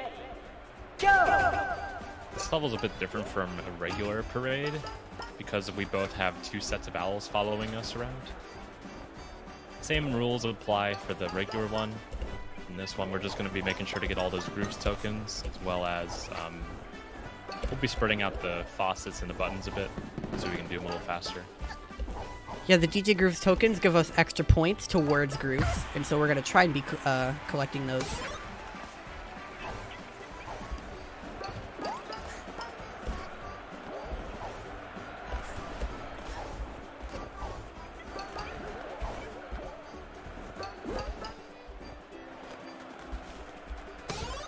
Alright, just getting set up at my first faucet. First dial, I mean. These owls are really weird on co-op. Yeah, so when the timer at the bottom right finishes, then a certain objective becomes available for us to complete. The first one being we have to hit all these dials. And so I'm going to position myself at the first one while Kona positions himself at the third. And then I do the second, and just makes that a lot quicker. Dang, that group's token expired right in front of me.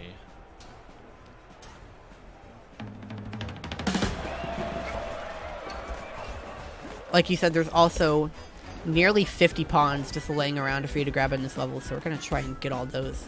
Because pawns are somewhat important near the end of the run. There's a lot of expensive things that we have to buy. I've almost got all of them, though. Alright, I'm going after that token.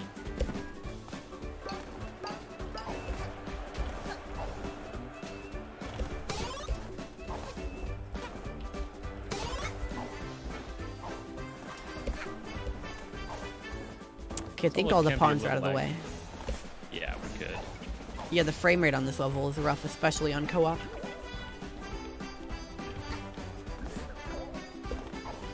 I'll be going for my setup. So once again, he's going to position himself at one of these buttons. I'm going to position myself at the other button on the opposite end.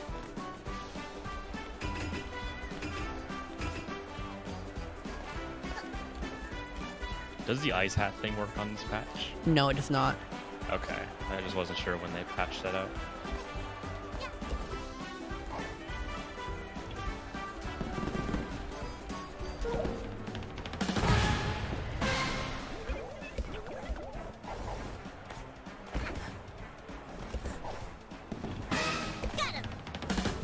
So now that we have all the buttons, we just have to wait for the timepieces to spawn, which will happen at the end of this timer. So, basically an Kind of auto-score from this point on, except, you know, it can be annoying because there are missiles flying everywhere at you, so just pay attention and not die, but that's about it.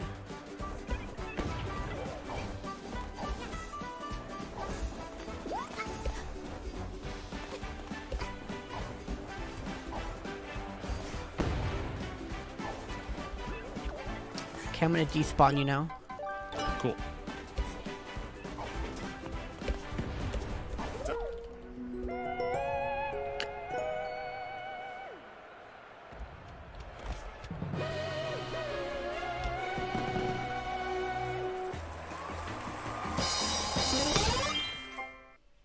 There used to be a cool strat in solo where you would do something called parade death. You would basically get killed and sent flying through the air and you'd land on a piece. And what that would accomplish is a minor time save. This little cutscene that I have to watch right now is skipped because it spawns you right back in Parade, which we're re-entering Parade anyway because there's a time rift that just spawned there. It's much, much more annoying and difficult to do in co-op, so I recently determined that it maybe wasn't quite worth the couple seconds saved.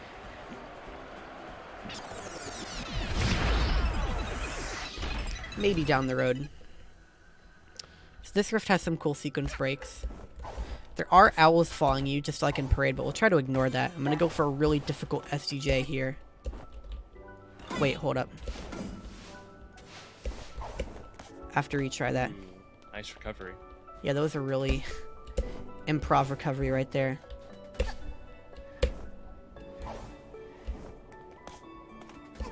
Cool. Yeah, that jump is really tough. I'm surprised I recovered that the way I did. And now I gotta do one more. I can skip some puzzles here by doing a triple jump off of this wall.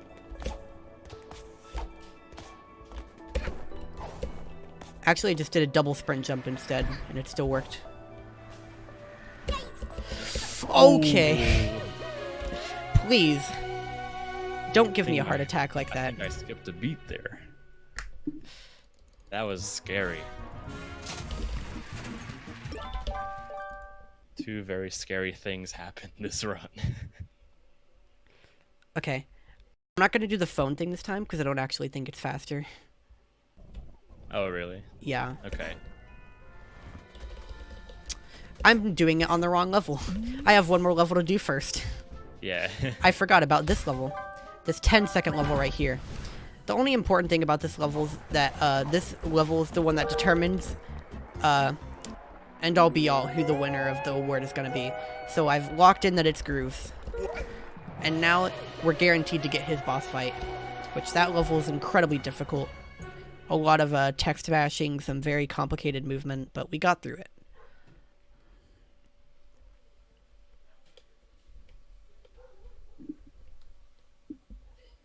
This is where I talk to the telephone.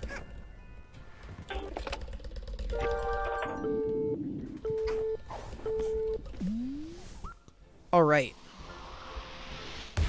And now we go back into Deadbird Studio, the first act of the chapter.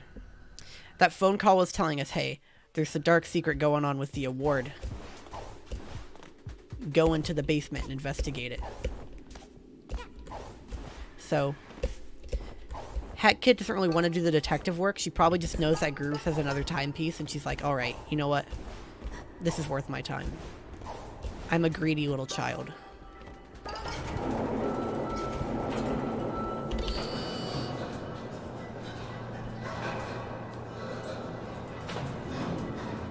I hope y'all like low frame rates.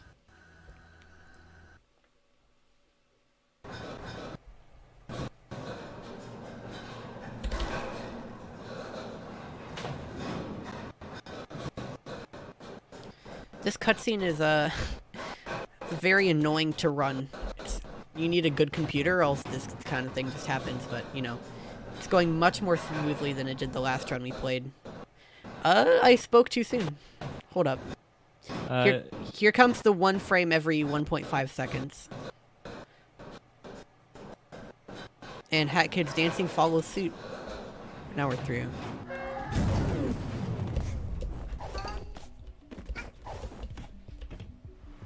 I probably saved like 20 seconds in real time just from that cutscene actually playing better than it did last run. Dang it. Barely missed it. That can be a tricky jump to nail. You have to maximize your height there. And that's because I want to wall climb in this corner up here. And then I can reach this hook shot and just go to the end of the room a little bit quicker. And there's a similar sequence break here. If I just wall climb in this corner here. I can make it up to the top. If Hat Kid will actually land. She didn't quite want to ledge grab it. There we go.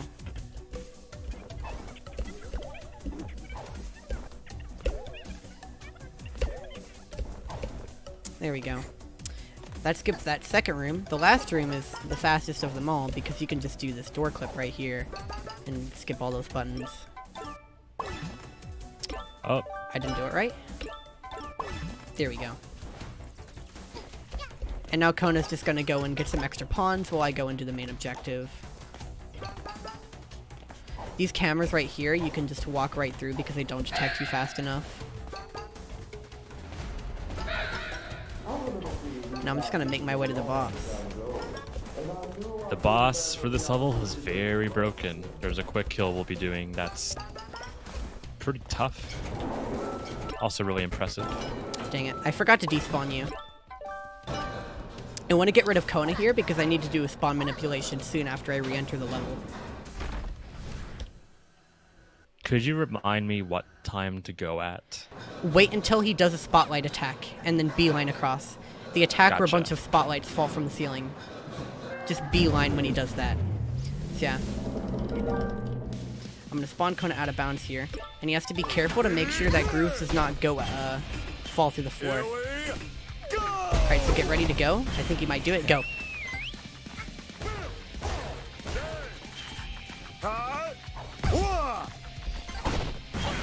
As you can see, I'm now on the stage, and I can just attack grooves like this. Ooh. Oh, I'm good now. Okay, so now he can hit him freely. And each of these hits all do damage. So it makes this fight end much, much earlier than it should. If it goes well, then he's gonna randomly die during one of his like third phases and skip half the fight. We just have to wait till he actually jumps on stage, which he isn't really doing right now. And then Kona can just whack him over and over. Oh, I wasn't up for very long.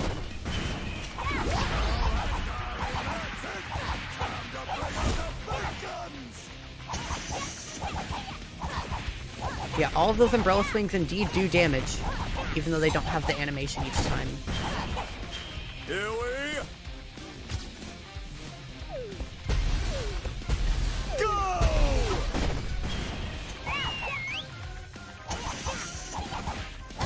Just a little bit longer, and now he's dead.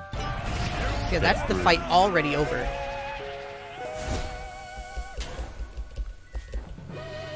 Timepiece is invisible, but we can still grab it. This is the part where you'd sit down with Grooves and have a friendly conversation. Yeah, there was some text right before we exited out of the level there. Okay, so now we're done with that. That went pretty well. We've got one more Battle of the Birds level left, and it's the Purple Rift. And this one is actually probably one of the hardest in the entire chapter. So like we mentioned, with the Purple Rift being separated out of bounds, there actually is a room that we can barely reach here. If you remember the Ice Hat slingshot that I did in this level at the very start of the run, where I got a bunch of momentum by sliding off of a sloped surface, and then like jumping out of it. If I time one of those perfectly, there's a jump that we can barely make here that allows us to skip to one of the rooms at the very end. And it saves like 50 seconds, so I'm gonna give it a couple tries. But this is one of the hardest tricks in the run, if not the hardest trick in the run. I'm dumb. I forgot to put on my magnet, so when I tried to adjust it, I just fell down. Yeah, I want my magnet badge on here for a couple reasons. Makes collecting stuff a little easier. Wow. Okay. I might be slightly behind cycle now. Yeah, I'm definitely might be slightly behind cycle now, so I've got to hurry. Yeah, there is a cycle we have to be wary of in this level.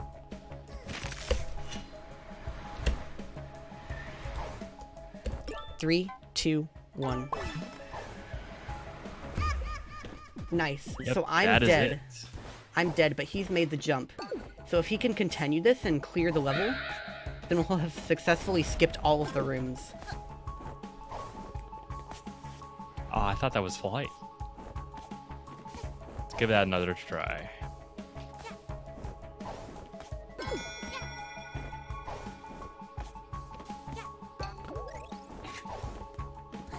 And now we're in. And I'm dead, So so I some- can't help you get this final orb. But try and grab some of the pawns here if you can. Yeah, let's get a few of these. You're good.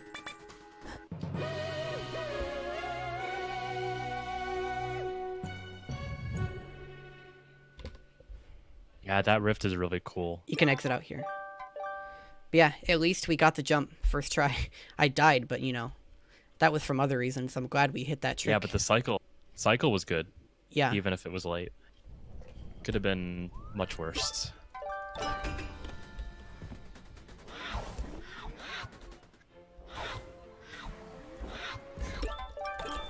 Oh wait, I don't need to do that. But yeah, now we're going into Chapter 6. This is the first Seal the Deal content that we're going to be seeing in the run.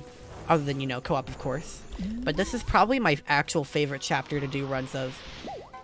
Similar to Alpine, all of its levels have really unique mechanics. So, the setting is on a cruise ship.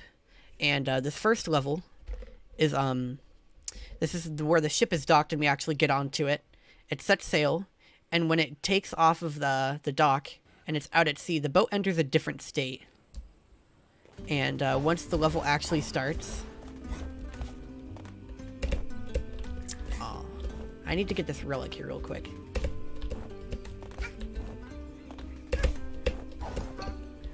There we go. Yeah, right now the ship is docked.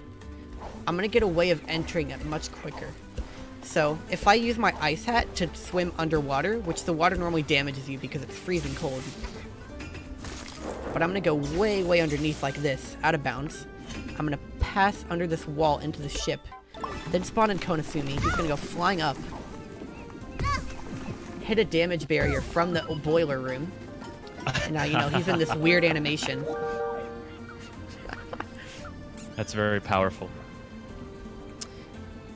And now we're being introduced to the objective of this level. The poor baby seals that run this boat misplaced our timepiece and got it broken in the Lost and Found. And so now we need to drown. And the reason we need to drown is because the boat is still docked. And when it's docked, you're not supposed to be inside of it, so it's kind of flooded with water. But now we're free to go and do whatever you want. So yeah, so we have to go and collect all these timepiece shards. And then once we get all 12 of them, then we'll be rewarded at the end of the level. So you have to do all these different objectives, and we separate the routing amongst ourselves pretty evenly.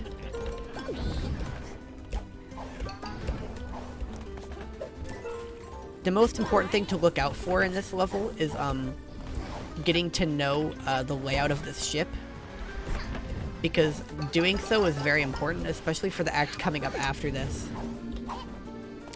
The act after this, you need to know the ship and every path from every location like the back of your hand. It's a really cool level to show off. There's also a lot of communication that goes on during it. That's why I think it's a cool part of the run. Yeah. We have to be pretty in sync for the entire time. here I'm going to go get a seal in just a moment. The seals are really cute characters found throughout the entire level. And this one in particular has a boo-boo, so we have to go give it a smooch, make it feel better. And we can actually kiss the seal. And then the seal will be happy. Yeah, you're required to kiss the seal to beat the level. Thank you for... All mine.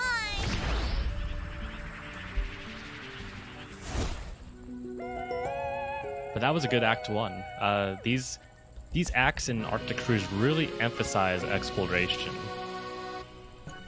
Especially this next one. As Flair said, you have to know the level like the back of your hand if you want to do well. There's no getting around it.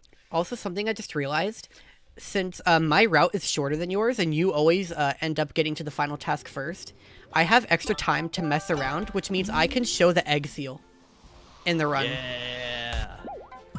There's a tiny baby seal by the pool laying on the ground holding an egg in his hands. It just says egg, and it's a fan favorite because he's really cute.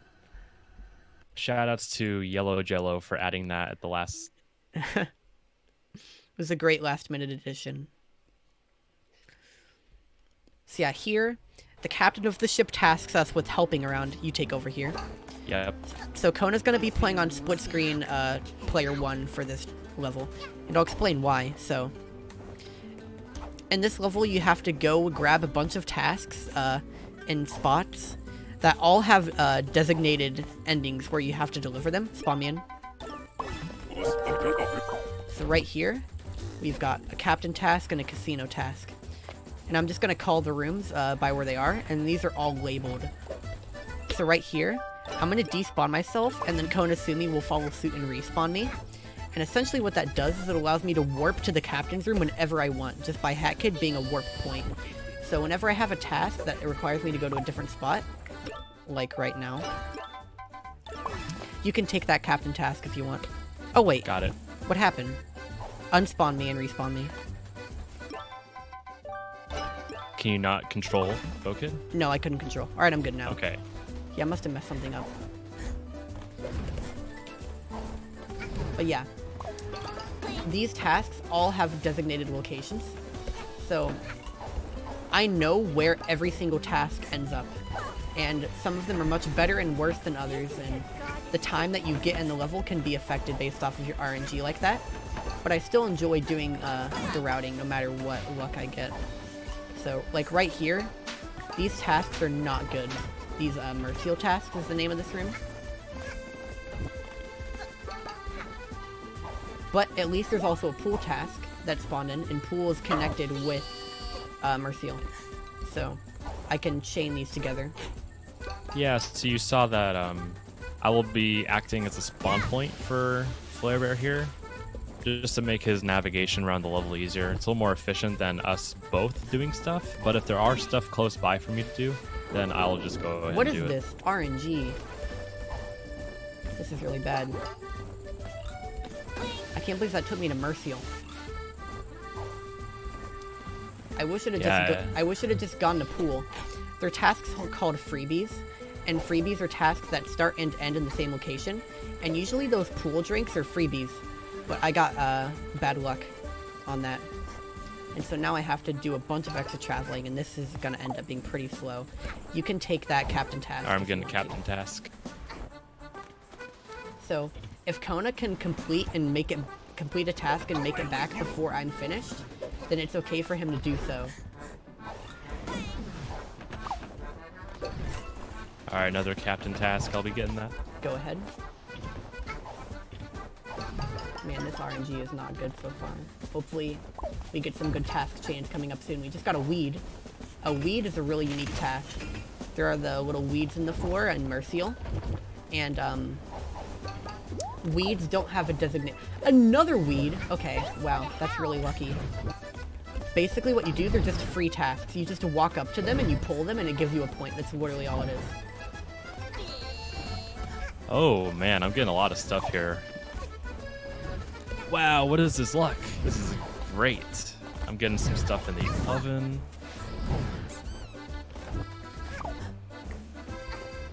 Take care of this one in the laundry room. I'm gonna leave those Can I behind get real quick. this? I can get laundry if you want. You have to land on that that platform. There we go. I got it.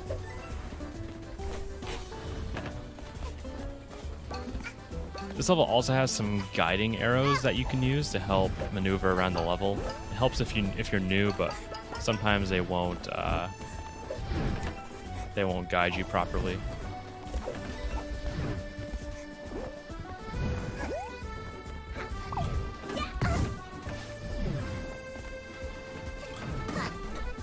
So we're currently 3 tasks away. Should I make my way back to the captain? Sure.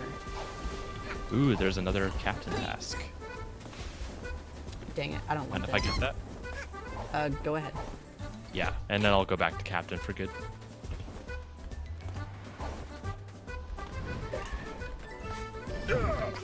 So we only have 18 out of 40, but if we turn co-op mode off, it'll just let us beat the level because in solo you only have to get 20. Right. And it dynamically changes the limit. Just go to the engine room door. You can go Yeah, now. yeah. Alright, one more. One of these drinks should do the trick. Alright. Attention, this is your captain speaking. So we're gonna do right here, after you clear all your tasks, it teleports you back to the captain. What Kona's gonna do is Bo-Kid is he's gonna walk through the door as the teleport happens. So I teleported back to the captain, I talked to him, which initiates the timepiece to spawn. However, he did not get teleported because he walked through the door. And that door is right next to the timepiece.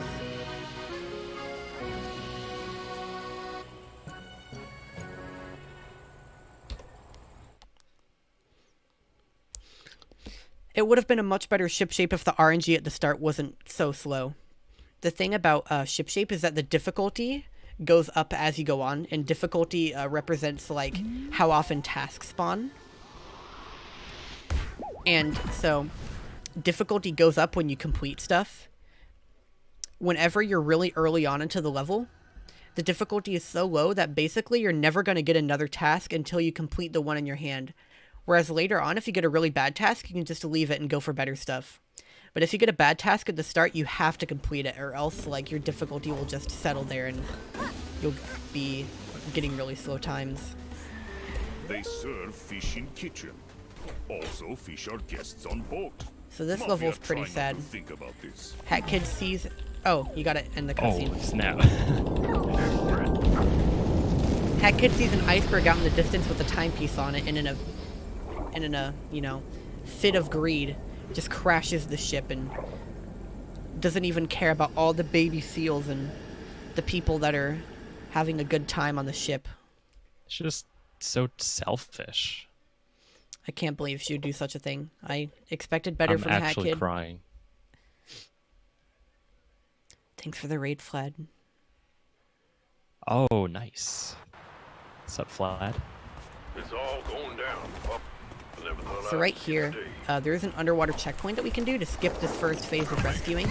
What we've got to do now is we've got to clean up our own mess and save all the people that were harmed in the shipwreck that we caused. Wait! Okay, I actually saved at that time. There we go. Yeah, so I almost died there, but there's an underwater checkpoint, and I want to hit it as soon as I die. And that skips past the first phase and moves us on to a different section of rescue where we rescue the baby seals.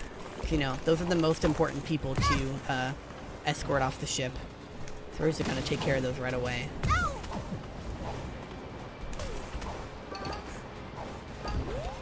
So here we'll be splitting up. I'm going to be rescuing Conductor and Mafia Bot, 2 characters that we encountered earlier in the run. Whoa, you're like pretty strong, huh? If you look on my feed, I'm going to do the glitch here with the door here, with the ice hat. It just kind of breaks if you hit it at a certain angle. Yeah, you can kind of open it up while it's sitting sideways. Ooh. Oh, don't die! You know what? Okay. Normally, in this part of the run, I wait here and I knock Kona off with the umbrella because I like to troll him, but I'll be nice to him this one time so that he doesn't die. Ooh. Okay, we're good. That Right. was very And now in the final section, I'm going to go and save the captain. You wanna see? Kona, just go find some health ponds. Yeah. Hang around your sinking ship. If you don't make it back quick, we'll leave with So yeah, this you. captain you can make it to from out of bounds. You need to make sure you have perfect amount of HP for this strat because it requires you travel through water a lot. And you know, the water hurts you. And we have just enough that if you do it all right, then you end up with 1 HP. So I just need to make sure that I actually go in the right direction here. I take 1 boost of damage from this little boiler room right here. And that warps me into it. And I'm going to pick up the captain by throwing a brewing potion at him. Which acts as collecting him for whatever reason. And also skips a little animation of picking him up. Now I can warp back out by hitting another checkpoint right there.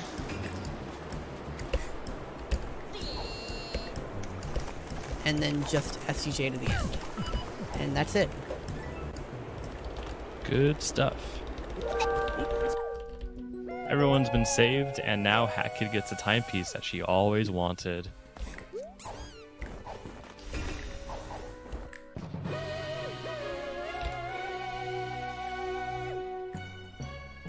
So now we're going to do the Arctic Cruise time rifts.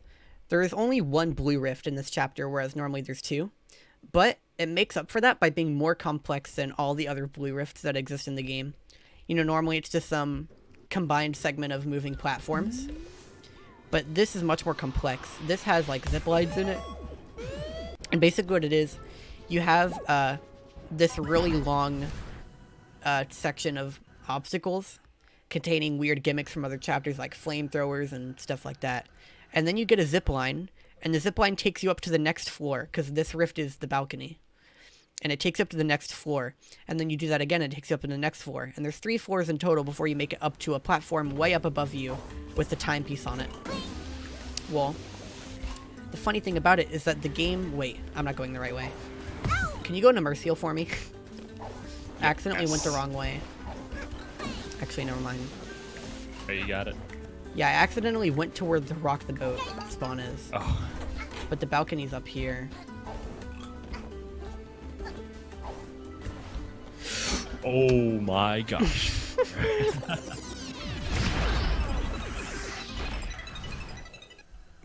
So yeah, the game teases us by putting the timepiece right above us, and we're going to teach it a lesson for playing with our emotions like that. 3, 2, 1. That was the first of 2 jumps. This requires very precise timing and coordination. Right. And we'll be doing jump number 2 right now. 3, 2, 1. Nice. That was great. That was still under a minute, even with me not being able to find the right place to go to. That was crazy.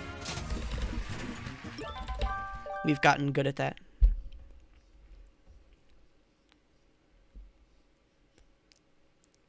That is one of the hardest levels in the run to do well, but I've spent more time on it than I'd like to admit.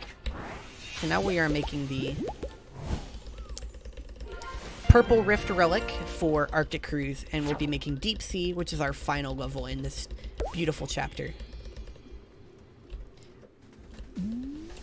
Oh yeah, fake gold. Thanks for reminding me, Spar. Getting so many golds.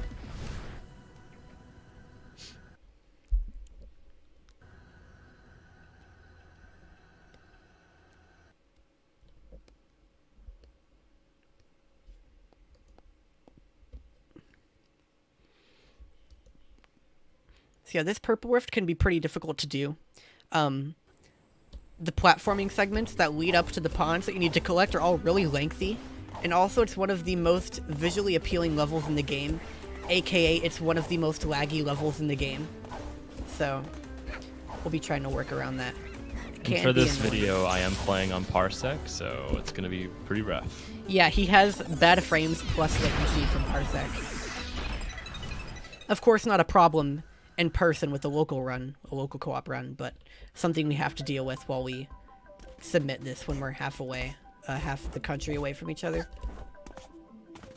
Yeah, I'm in California and he's in Texas. So we're just going to be splitting up, going for the ponds, and hoping we Don't fall off.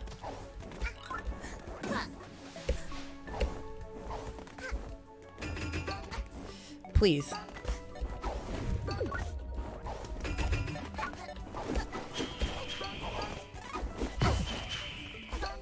Dang, that owl walked right in front of me.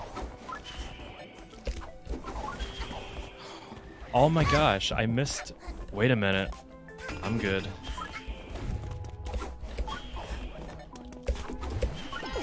I made the same mistake as my last run, but I got really lucky. You're gonna have to be careful on HP now, though.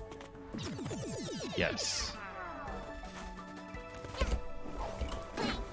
I'm not sure where any health pawns are on this screen, other than at the very end, so be Yeah, careful. I'm gonna be careful.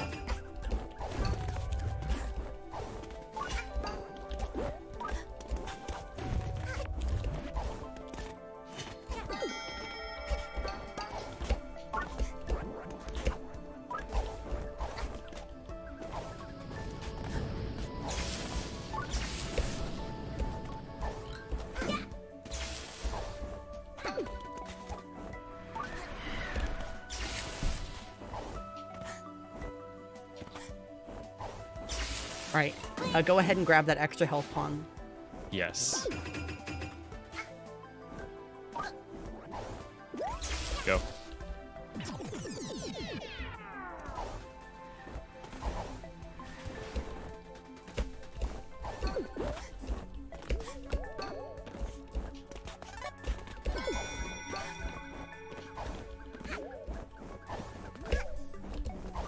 Can I hit this, please?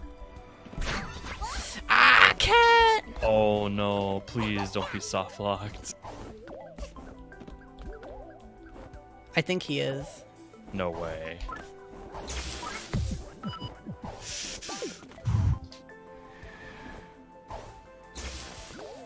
Well, are we out of luck?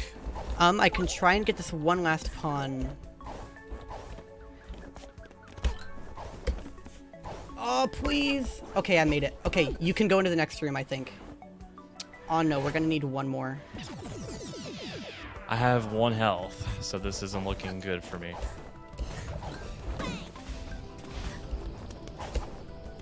I'll see what I can do. Man, I really wish that didn't happen.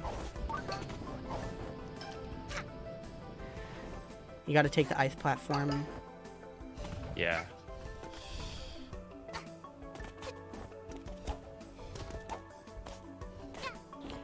Sometimes things like this can happen. It's alright. I'm not sure which pawn is the easiest to make it to. Here, look to your there's left. Health, health, health. Be careful. Okay. Alright.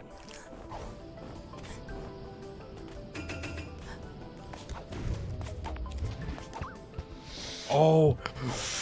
Ooh, no. That's bad. Here, go to the left. You don't need to go that way. Gosh, why does this always happen with this stupid cat? Yeah, I know. The cat has a chance of soft locking a lot. This time I'll be going over to the left. Oh, where's my ice hat? Here we go. I wonder if I can, like, die and give you my health, but I don't know if that works. I doubt anything like that's in the game.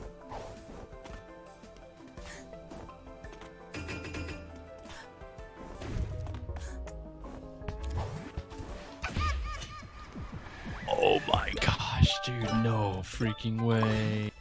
That is not good. Yeah, we have to reset this. Yeah, that's really unfortunate. It's just a problem with the game, unfortunately. So we're gonna have to start from the very beginning.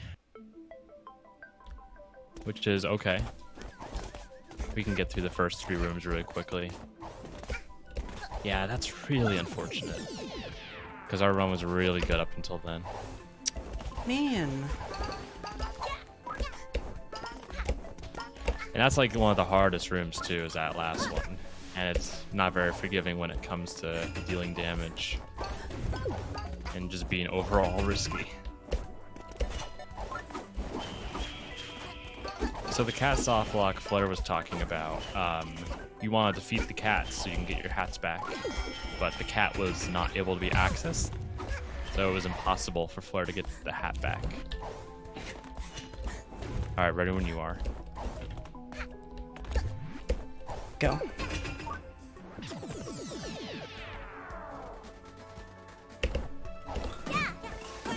Yeah, the cat soft locked for me too in Alpine earlier in the run.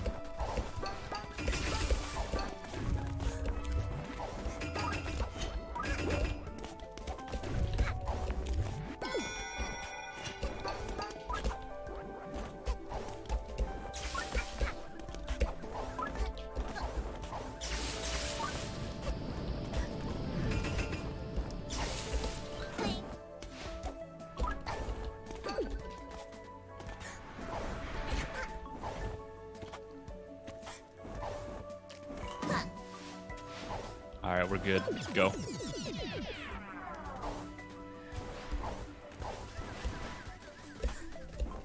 So yeah, same thing as before.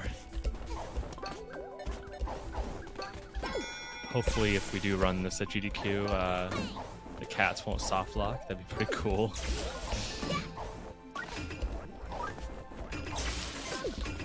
Alright, I'm all set. Oh my gosh, that works? Okay, you can go in. Now this last room is really easy once we have enough pawns. We can just go right to the top.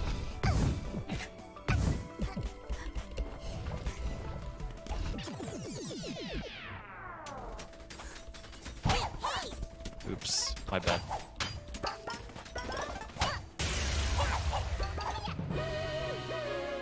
Yeah, that could have been like a 4-minute IL.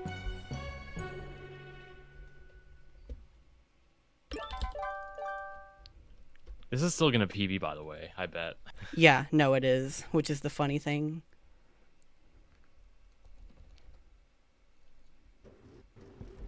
Alright, don't walk into the teleporter. If you walk into the teleporter at the same time, then game will soft lock, and you have to do save and quit.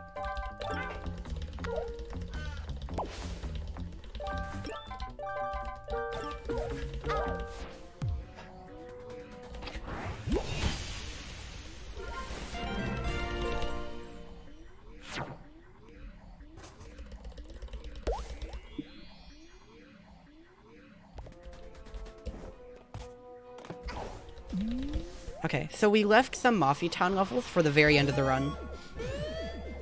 And that's for the reason of pawns. Like that purple rift that we have to do right now, right there, we need 100 pawns to make, and then cheating the race costs 50 more. And we're probably going to have barely enough to afford that. So, most routes, like most categories in this game, have a route that saves Mafia Town for the very end. It's always ends up last for some reason. Oh, I'm not making that. I got you.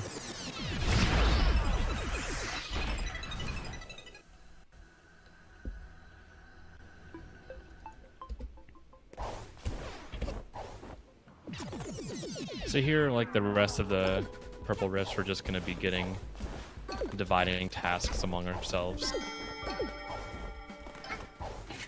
This level's really cool. There aren't any special tricks in this one. It is much more short and simple than the other ones. Yeah, Deep Sea is definitely the hardest purple rift in the game, in my opinion.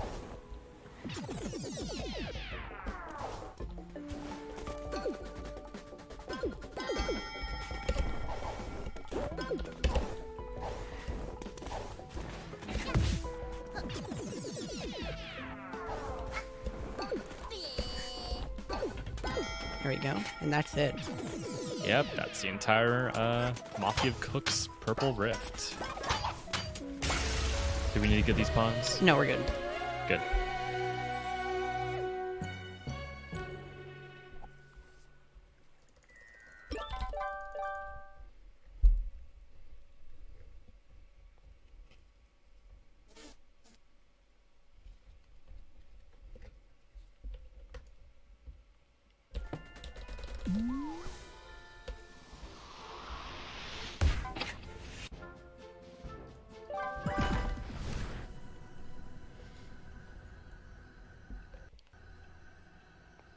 Alright, so this level is already, like, you can already cheat this race and do it without the time stop out like you're supposed to in solo.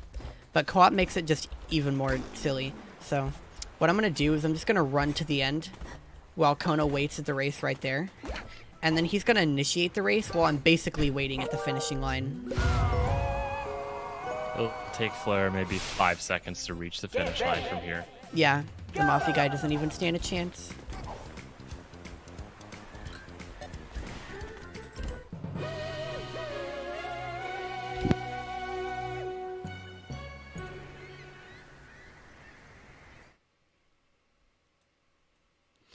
And now we've gotten every timepiece in the game, par the Tour Rift.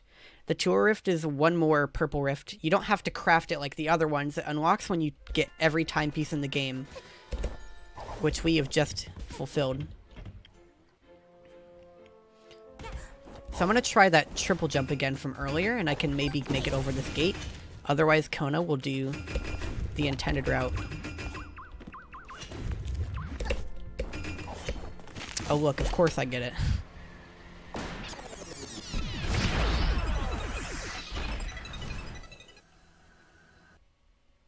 But yeah, saved a couple seconds there with that one. And this rift is pretty sick. It's probably my favorite purple rift. So all the screens are themed like the different main chapters in the game. So this is like the Mafia Town screen, for example. And then there's one for each chapter.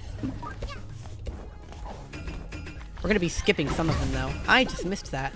You're going to have to wait a little bit for me.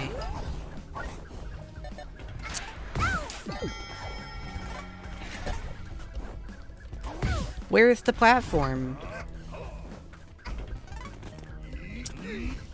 I'm stuck. What is this?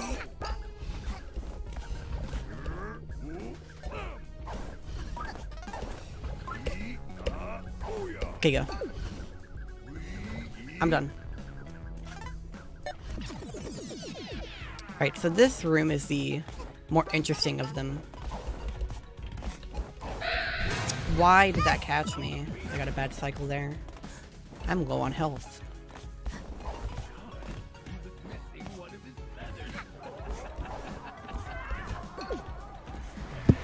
Ah, dang, I missed it. You have time to get it soon.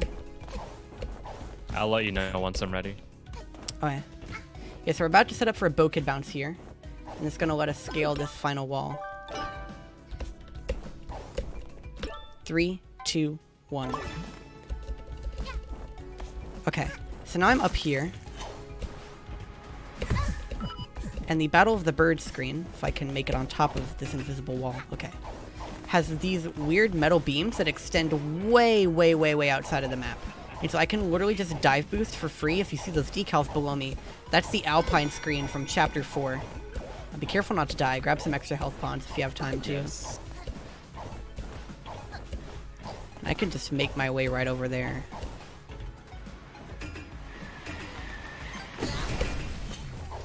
Alright, I got all my pawns. See if I can find some.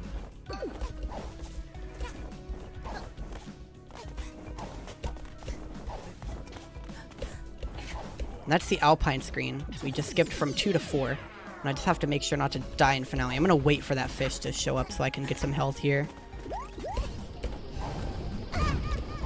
Oh, I hit the ceiling. Alright, so I'm going to finish. I'm going to have to finish on my own. Time will be coming up pretty soon.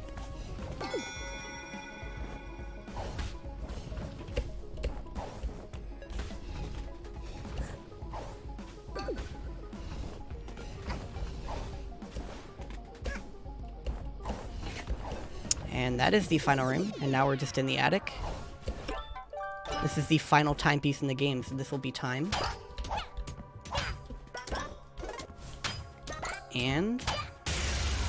time. Time. That was a 150.44. 42. Which is a 2:13.28 on real time. But you know, that beats the estimate by 1.5 minutes on a computer that loses 4 minutes to loads with a soft lock that lost over 3 minutes. So that's pretty much the gist of how we can beat our estimate. Yeah. Yeah, all things considered, I've got to look out for that deep sea thing. But other than that, that was like the best that I could hope for as a marathon run. So Definitely. I'm very satisfied with how it turned out. I know deep sea was a problem, but we were still able to PB by a pretty good margin, even with that 4-minute time loss. yeah, well, so I hope you can consider this run. We're just going to get better and better at it as time goes on, but yeah, I hope that was good enough to show off, and that's about it for the submission. Thanks for Thanks watching. for watching.